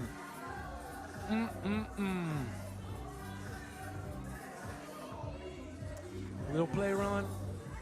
Roslor couldn't get open. They find Zemura. No call on the contact. But I will say though, it's tough to get the call for you when you're going right to the left. If you go with your right hand when you're on the left hand, the right hand finish going on the left side, usually referee does not reward that. You gotta be strong, but you also have to be sound fundamentally. Diallo, okay, they're thinking, I'm gonna take you off the dribble, and I'm gonna play the isolation one time, and I'm gonna do it a second time. But Zamora, great defensive player. And France calls the timeout. Less than 50 seconds to play. It's about to go down. Who you got? got, people? Who you got? Do you have the home favorites? Portugal taking it? Or do you have France? One of the most impressive teams so far in this tournament as well. Doing the job and knocking off the home team down here in Lisboa to finish top place. Let's see, let's see. We know it goes fast in 3x3. 7 seconds to play. Ball Portugal. Wanga, good defense, but tough. Look at this rebound. Zemura. Great pass from Mavwanga. And what activity, Mavwanga. Spectacular. She took the drive to the middle. No look behind the head pass. And gets the offensive rebound to put her team. And she forces the turnover with the pressure. Rosario steps out of bounds. Oh, less than 24 seconds to go. Check ball, France, with the, and one, Zemura. She's a killer with the backdoor cut. She makes me think of all those on the world tour. Las Manes would be proud. Miesis as well. Can't think of all those guys on the world tour, Majstorovic and all these guys. They're so good with those kind of looks. And sure enough, Zamora giving a big push to her team.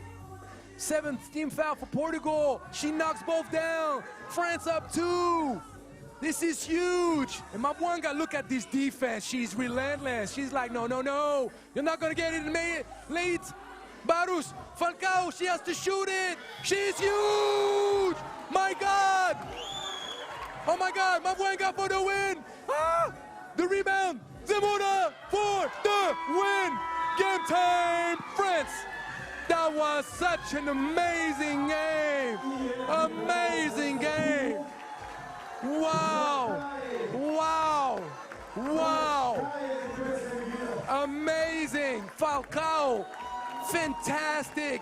Knocks down the huge 2 to tie the game up. Mavwanga with the opportunity to kill the game with a 2 of her own, and she follows up. If you don't vibrate, if you don't buzz when you watch games like this, I don't know what you're doing with your life. I don't know what's going on, but I'm telling you right now, this is amazing. Amazing. Look at this. France takes top spot in Group C. Portugal, beautiful Portugal, takes spot 2. Matches up with Germany in the quarterfinals.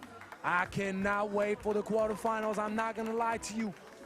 Germany, Portugal, France, Spain, those matchups are lovely. Lovely. Woo! Fantastic. Fantastic. I'm gonna drink a little bit of water. I'm gonna finish my apple. I'm gonna let you guys go to the bathroom or do whatever you gotta do. And then we're coming back for the men's games with Russia against Ukraine, and the last game of the day, Belarus against Slovenia. Woo. FIBA 3x3 for you, baby. FIBA 3x3 for you. Número 34, Georgi Plin. Number 7, Nikita Ivanov. Nikolai Kokolov.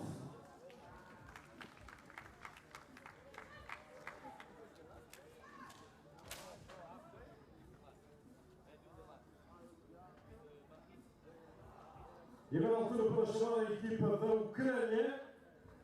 Number 8, Mark Shornovsky.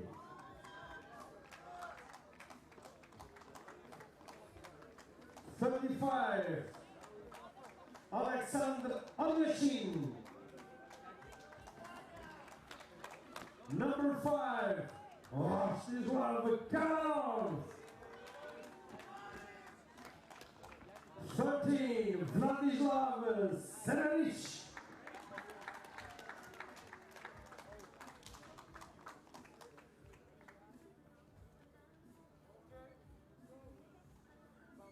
E tudo aponta-nos para o início de mais um jogo. Recordo, o penúltimo desta noite.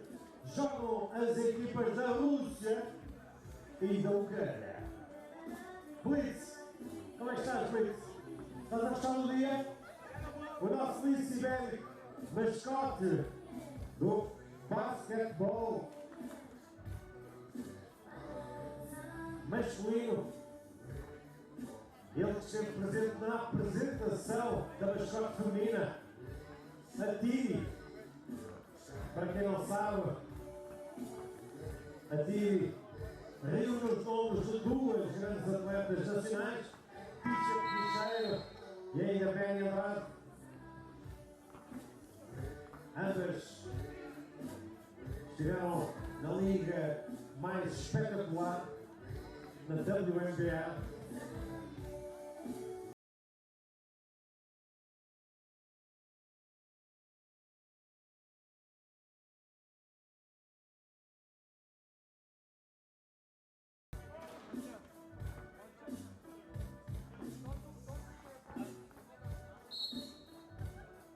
E vai começar o jogo montada.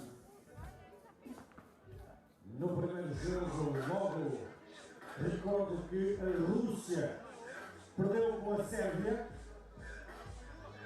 Já no segundo jogo deste grupo, a Ucrânia bateu a Sérvia. E agora vamos ficar a aguardar como é que fica isto. Back with the action. Got a little mum for myself because they're trying to kill me out there with all these great games. That's a great play. Russia playing for their survival. They're playing for their survival. Semerich getting matched up. Getting pushed back outside the paint. But big hit. Mark Chornoritsky. Ukraine, we told you the calculations are pretty simple. Russia's got to win big. When I mean big, I mean big. They have to literally annihilate Ukraine.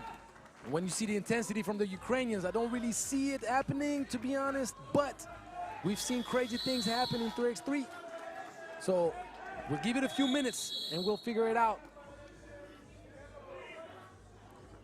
But if Ukraine goes past a certain number of points, they'll definitely validate their ticket.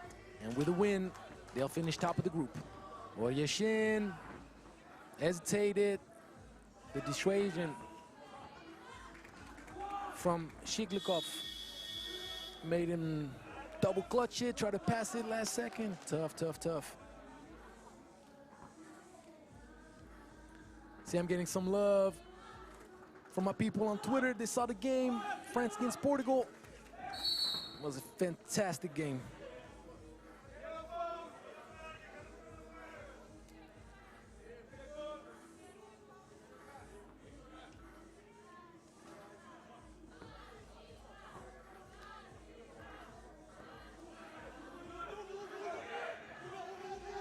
Good defense from Ukraine. And tough contest. Look at this, the length. And the turnover. I like to see the emotion, the competitiveness. Semerich didn't leave his feet. Stayed strong and serene. Didn't give an open look to Shiglikov. Had no chance at shooting over these long arms. Little flare screen for Oryashin. He pushed back with the elbow. Didn't get called though. Uh-oh. Little step back, the pass. They're gonna have to be spectacular. They're gonna have to make shots like crazy to have any hope. Uh-oh, little dribble behind the back, Semerich.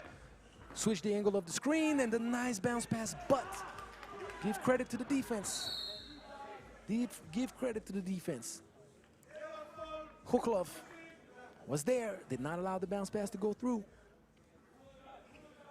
Ukraine 2-1, in control of their destiny. Russia, that's going to give their all.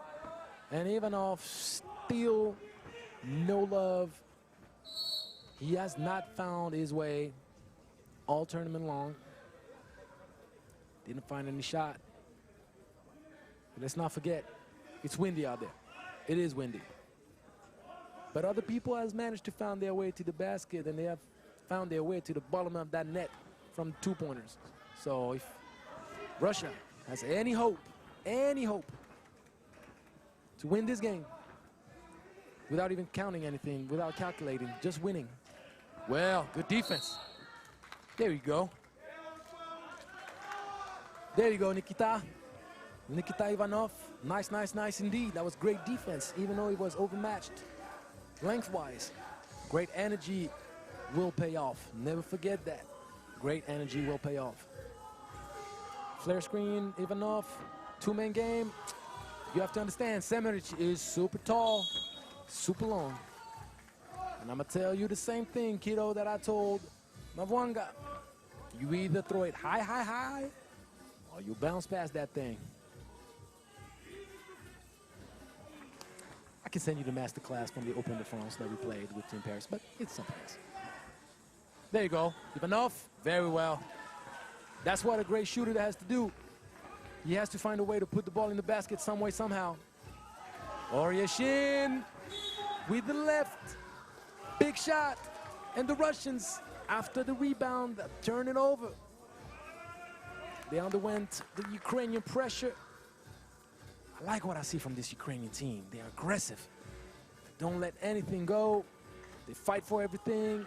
And if they find a little bit of love from two, Kabanov, right after Oryashin, 2 for 2. There you go. Ivanov showing us he has some skills. He heard me, and he's showing me I'm not just a shooter, Angelo. I can do all things, and I like it. There you go. Ukraine, slowly but surely validating their ticket to the quarterfinals, and even better, extra pass, show the big man some love. Sharing is caring. And Kabanov cares a lot about Semeric at this moment. And we love to see this. Sean Nowitzki, this guy, he's a bull on the court. Look at him with his beard and his big body. Yeah, you can show him some love. You can show him some love. You saw Oryashin give me a little pat on the head. You can. I like the chemistry that I'm seeing from this Ukraine team. A lot of chemistry. They're fighting together. They find answers.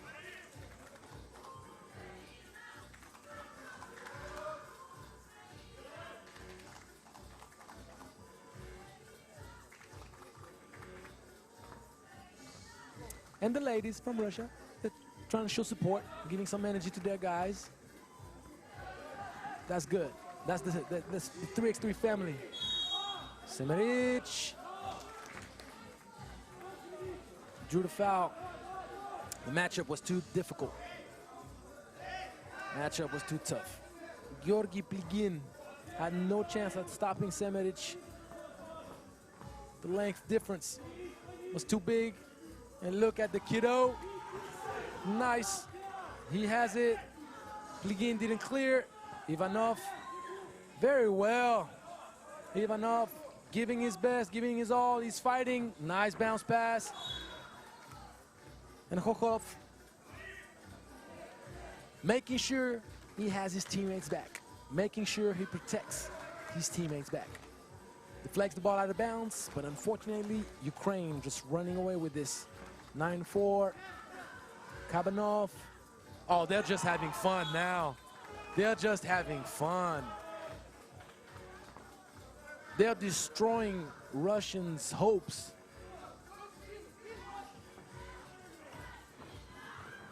And Kabanov with the steal. Quick ball, movement, extra pass. Kabanov feels it. Kabanov chucks it, but he airballs it. Oryashin gives another opportunity he didn't see. You got to shoot it, kid.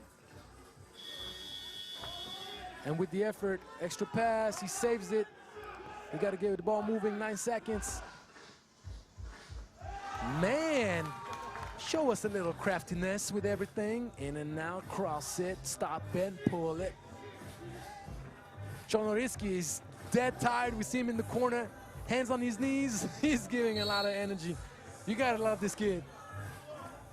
You gotta love this kid. And Semenic comes back on the court. Ukraine, solid candidate.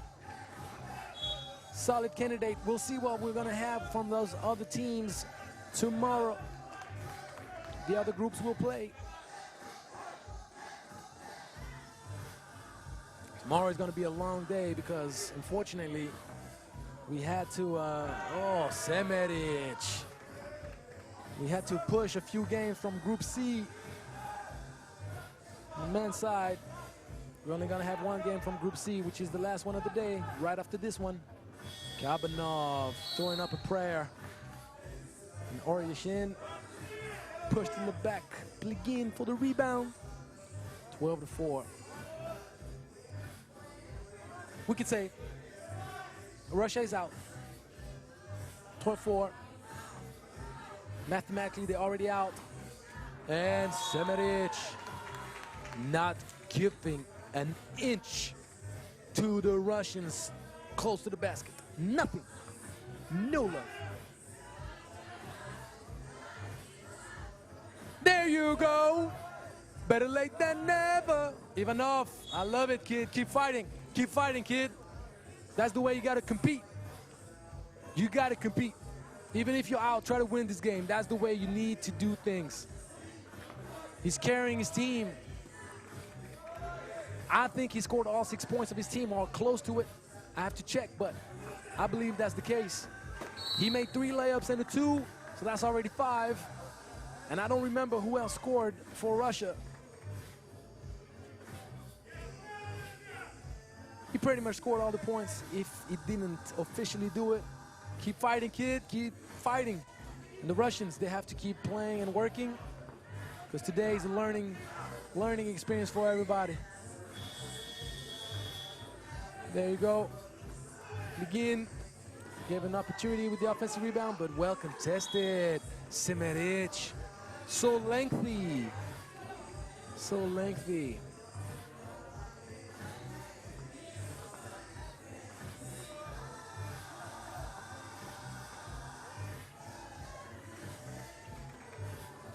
Kabanov after the screen flashed. Chornorytsky, Oryashin. That was a good idea, but he popped instead of rolling.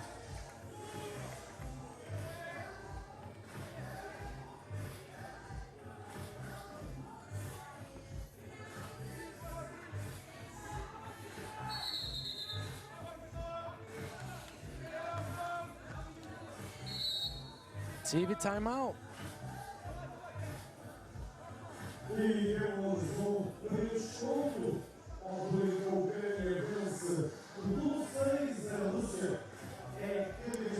With everything going on, I didn't give any love to the sponsors. And you have to forgive me. Things went so fast all day. We had little breaks. So, of course, we have to give love to Wilson. We have to give love to Wilson. That 3x3 ball is becoming iconic all around the world. Wilson, official provider of the 3x3 ball. We gotta love it. Peak. The clothing, everything. Gotta keep. Oh, Chornorytsky. Sharing is caring. And once again, they're showing everything we want to see in 3x3. They're aggressive, they fight, and they're running away with victory right now. So we're showing love to Peak, of course. I'm wearing a Peak t-shirt at this moment, just to let you know. And Tissot, switch watches since 1853. Look at this, it's party time now for the Ukrainians. Party time. And the DJ heard it, and he's playing the perfect song. Baby, if you give it to me, I give it to you. And that's what Ukraine does right now. It's party time. The ball is moving. Everybody's scoring. 14-6. We also want to give a shout out to 4Move, Clínica Lambert, Ocean Medicals, Fonte Viva, Porto de Lisboa, and of course, with the shootout sponsor, Planeta Basket Store. And I'll keep reminding you of all these people making all of these things happen for us, allowing these events to take place, allowing these kids to have a platform to show out. Semiric, Olyeshin, nice pass. Kabanov with the left. He wasn't well positioned, so it was a tough one, but I like the ball movement. Khoklov managed to get away from the tough defense of Kabanov. 7th team foul from Ukraine.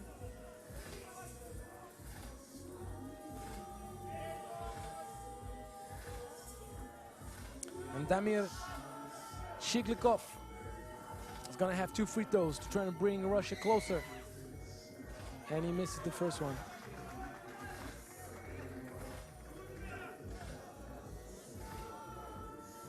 And the Ukrainian ladies now getting Kabanov, fast break. Oryeshin had the best position. Plugin could do nothing. But he probably has one of the best hairdos of the tournament. You gotta give him that. Kabanov thought about rising up and shooting. Oryeshin with the right, a little bit too short. But he's pressuring the ball. Look at this, Ukraine keeping him up with the pressure. They're not allowing. Look at the trajectory that he's forced to take. Semiric forcing Ivanov to take a tough shot. Now Kabanov is going to try to use his speed, makes him jump, and draws the foul. Well played. 2 minutes and 17 seconds left in the ball game.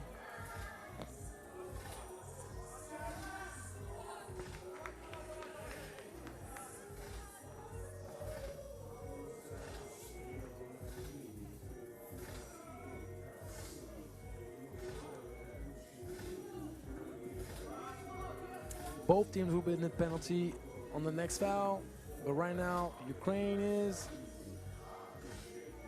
gonna shoot only 1 free throw until next.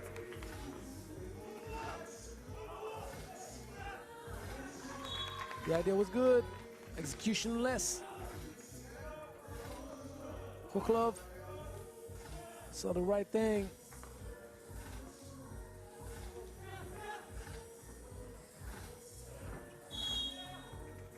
And the foul, giving Semiric 2 free throws. Ukraine probably trying to finish this game before the 10-minute mark, which would be understandable. Semiric a little bit off to the left. To the left, to the left. Oh no, look, I didn't do it on purpose, but the DJ playing Beyonce at the second that I'm saying that, the connection is unreal. We were connected on Bluetooth or something like that. I don't know what happened, but yeah.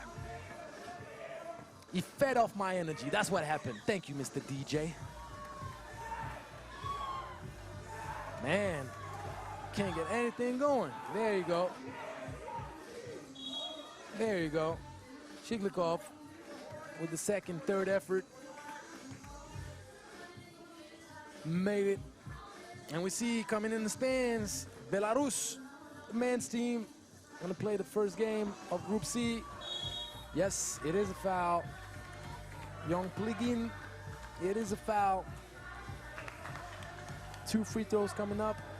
Ukraine not letting down the pressure, not letting down the effort. They're gonna play it all the way till the end. That's the only way to prepare, the best way possible for the quarterfinals coming up.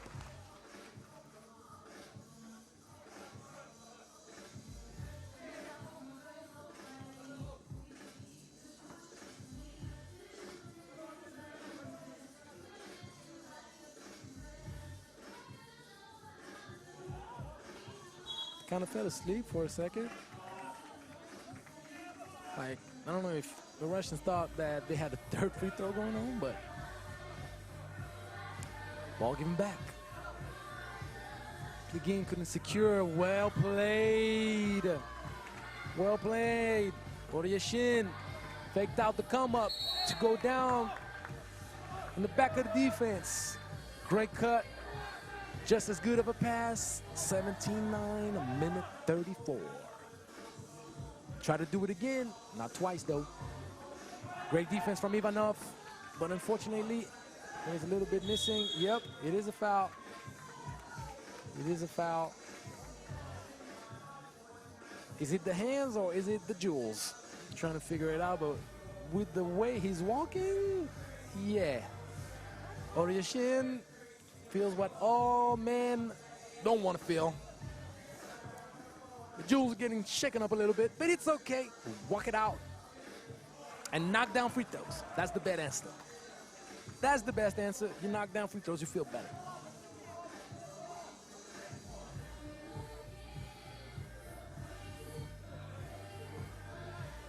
Oryashin, second free throw, and inexorably, Ukraine getting closer and closer. Oh, there you go. Semenic. Look at the intensity. Shonoretsky forcing the turnover. 19-9. Are they going to come up with a little play for a two-point shot from Oryashin? I'm calling it out. Oryashin for the two.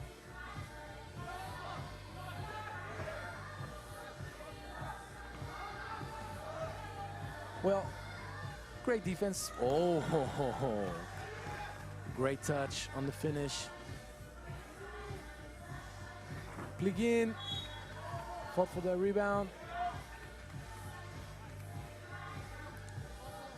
And Ukraine looking to finish the game now. Zoom, zoom, zoom, zoom, zoom, zoom. Oryashin with the left. Beautiful.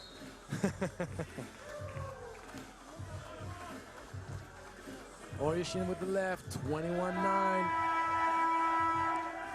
Ukraine happy finishing first. Well earned, well deserved. They put on a show against Russia. They fought and earned their first spot against Serbia. Now the tournament is over for the Russian team, but they qualified, they show promise, they have to go back to work, and we'll see them again. We'll see them again. A lot of things happen when you're 17 and under. And we're seeing the highlights. Sharing is caring. Last game coming up. Pool C with the men's. Belarus against Slovenia. See you in a second.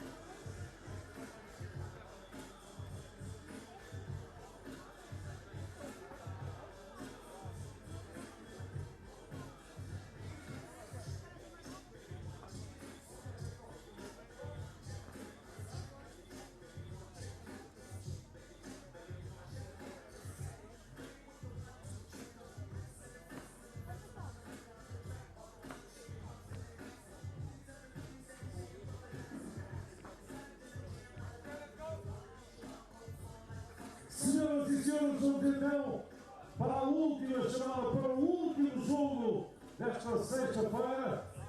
Começamos com a equipa da Bielorrússia. Number 7, Alexei Shevchenko. Number 7 for Belarus. Number 8, Daniel Castro. Alexei Shevchenko. Number 8, Daniel Casco.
faking the back screen and flashing in front of the defender. Belarus fighting the ball, gets shifted left and right. It's the guy's first game of the competition on both sides.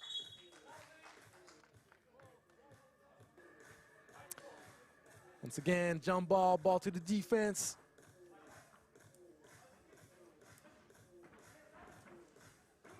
Little step back, tough shot. Good defense, but better offense. Casco, oh my, finish your breakfast, kid. Finish your breakfast. Can't have 3 chances close to the basket and spoil it. Come on now. Get your team on the board. Too open defensively. And once again, I guess both teams had the jitters of the first game of the competition. Can't get upset at that. They're the same on both ends. Tough shot. Lampret, well defended, well guarded. There's intensity. Balduyev, off balance, still knocks it down. Belarus scoring the first point of this game, 1-0. Ooh, nice move. Little behind the back, extra pass, but teammate couldn't connect. Oh, over the top. Oh, that was nice. That was nice. Benchina over pressuring. Milashevsky went right over. Now using his post game, finishing. Okay, okay. But he gets burned right now. Gets burned. He's gonna give it right back. He surely does. 3-1. Milashevsky. Oh, with the slip. Domen Benchina, opportunistic, knocks it down, 3-2. Belarus, well played. Milashevsky, a little bit too long though. Now the jitters are gone, both teams start playing better. Chabilo, yes sir, 3-3. Isolation, Balduyev with the left. Offensive rebound, but fumbles it and giving an opportunity to Slovenia now. And we see like the wind has picked up a little bit. The wind has picked up. If you kind of pay attention to the flags hanging near the stands, all the palm trees, mini palm trees, Phil, mini. Chabilo, ooh, right under Milashevsky's arm for the left hand finish. Strong, well contested. He dropped the arm. He dropped the arm. Foul had to be called. And free throw coming up for Milashevsky. Reminding you, it's the last day. It's the last game of the day, sorry. Last game of the day. And both teams entering the competition for the first time. Got to go to the left, Casco. Way to draw the foul. I'm not gonna be mad, but you could get the foul and the bucket. How'd you go with your left hand? Still gotta learn. We know big guys take more time to develop. It's been that way. It's always gonna be that way. But that's a nice defensive play. Whoop, slippery.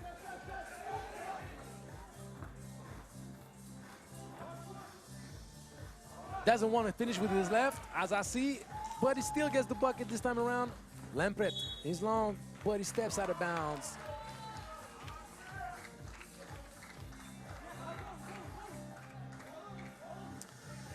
Belarus. Nice little flare screen and flash. Milashevsky, unfortunately, could not even touch the rim. It was a good screen. It's a typical 3x3 play. Get the ball to the wing.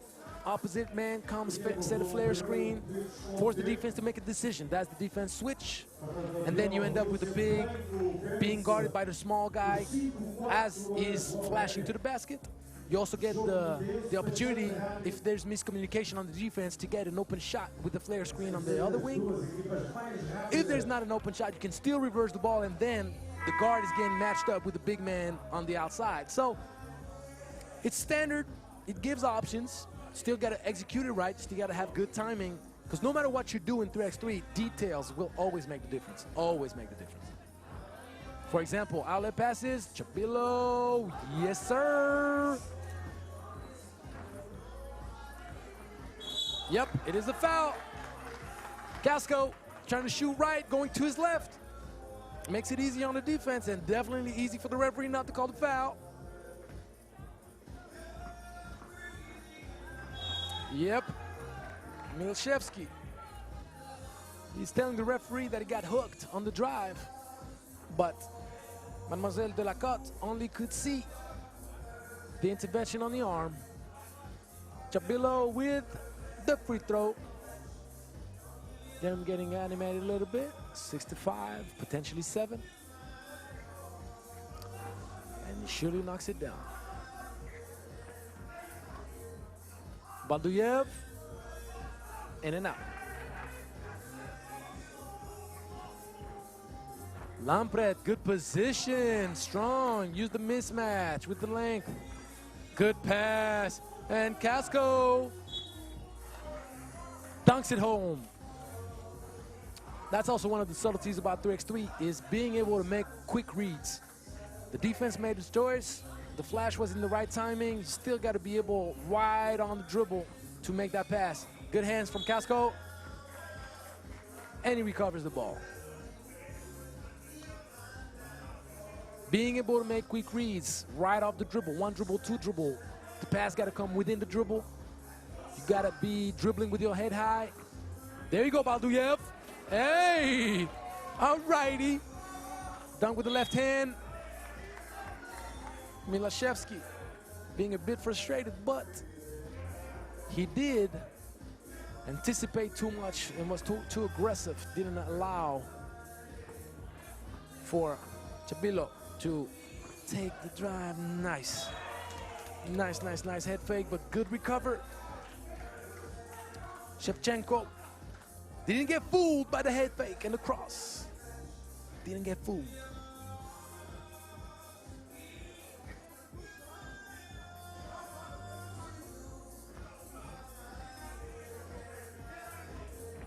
Chabilo. That was tough. He managed to get, once again, under Milashevsky's arm, but the ball was capricious. Didn't want to fall. Casco to his right hand. His good hand. Right hand, good hand for Casco. So sure enough, stay strong and sturdy.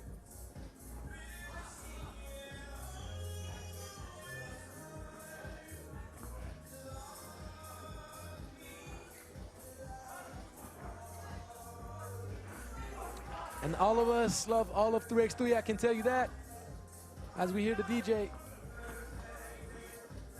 Chabilo, he's quick, he's a problem. And Casco, he's a problem for Slovenia as well. If he has that balance between shooting the two and making his presence felt close to the basket, that's gonna get tougher and tougher for Slovenia. Lampret was a good flash, but the defense was ready. Gerberts could not finish with the left. He slipped, he fell, and Casco got the rebound.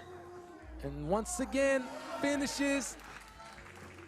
Little shoulder bump one time, little shoulder bump two times. Chabilo couldn't really get called for the foul right there because he stepped on the foot, but you can't say the defender did something illegal. It was a nice move, but got off balance, stepping on the other player's foot. Screen, rescreen, Balduyev now trying to create something on Lampret. That was tough, good defense from the Slovenian player right now. See, whoop, okay. Benchina couldn't finish. Good defense, spin, extra pass. He's gonna knock down that two. Nope. Step back. Active. We have a nice little game. Two teams that play the game the right way. Benchino Giving side to the mismatch. Ooh, finish your breakfast. Was well played though. Gerberts could not finish on Milashevsky. Milashevsky tries to put the dagger in the Slovenian's back, but nope. And it's gonna be Lampret who triggers. Good position, good strength. Gerberts finishes close to the basket. 10 up. 10 up, good defense. But they're gonna say that Bencino maybe held, maybe dragged a little bit. Milashevsky, it's a tough call. Couldn't really see it. But both referees whistled together, so something must have happened. 15th foul for Slovenia. 10 up, less than 4 minutes to play. Let's see, let's see, let's see.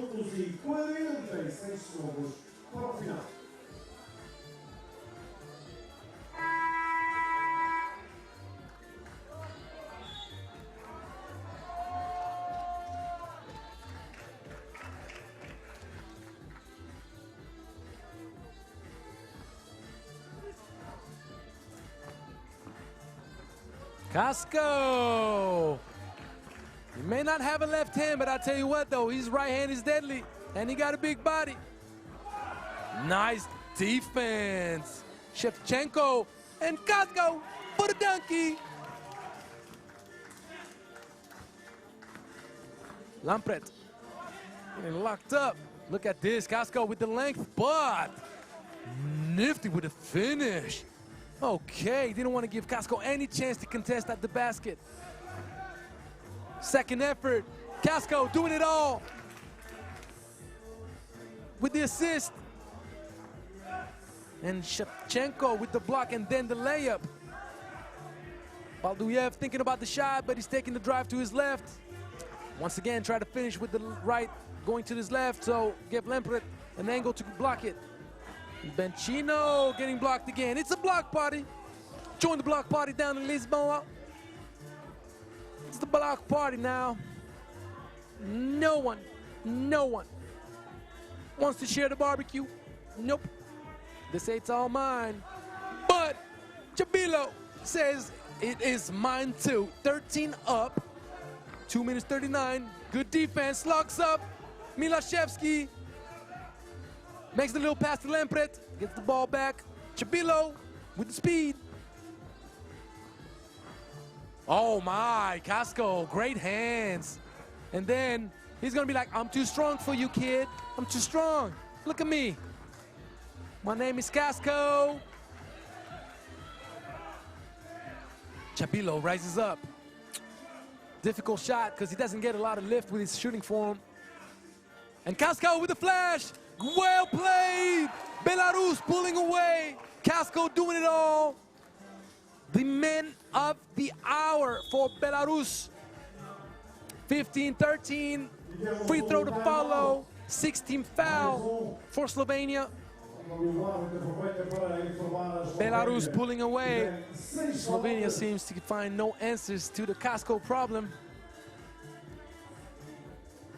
Portanto, o resultado favorável à Bielorrússia por 2 pontos, quando faltam 2 minutos e 2 segundos. I don't know what the supermarkets look like in Belarus, but I must be fan of Casco. Only my American fans can understand this joke. Only them. Hey, I'm free rolling now. It's the last game of the day. You can't get mad at me for none of that. Let's have fun. Even the DJs, let's see, rolling right now, playing that. 16-13. Belarus pulling away. Lampret getting locked up.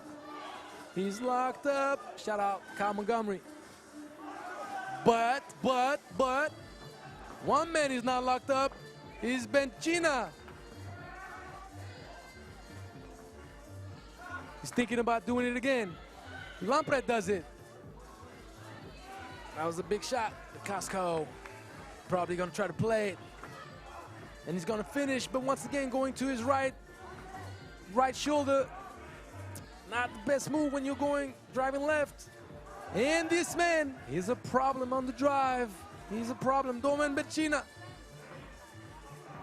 And he intervenes, contests the pass. He has the mismatch. He's probably going to want to play it, and he rises up for the shot.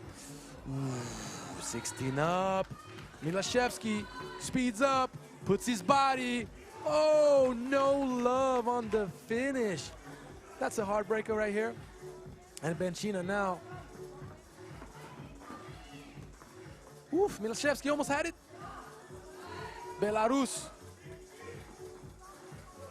saved by the miss. Casco rises up. Ooh.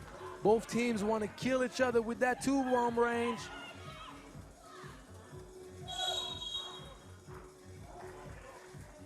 White fall. Okay. White fall. So Pedro Maya said that Ivan Balduyev fouled Lampret. We'll see. Oh, that's well played. Oh, that's well played. That's exactly what we see on the World Tour all the time. Whoop. He slipped. And Shevchenko slid right to the hoop.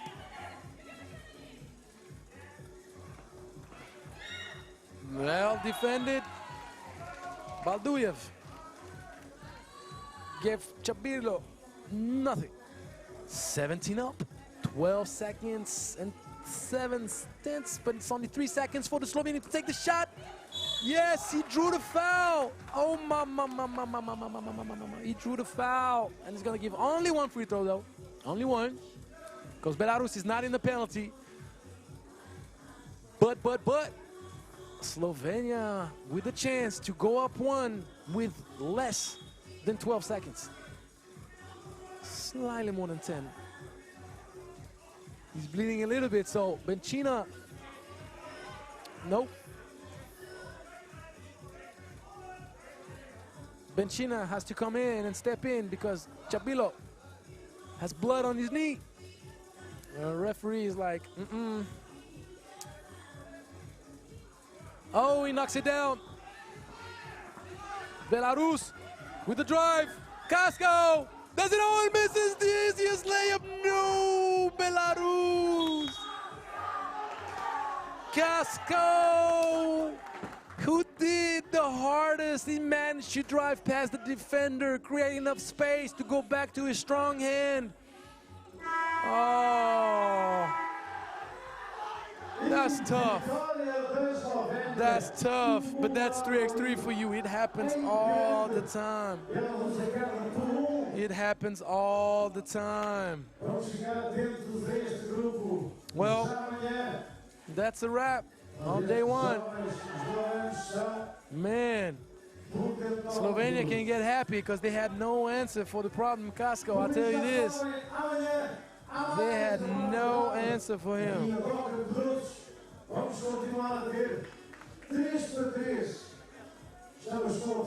What a great first day.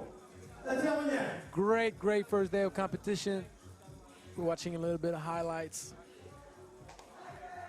Can enjoy the last highlights of the day.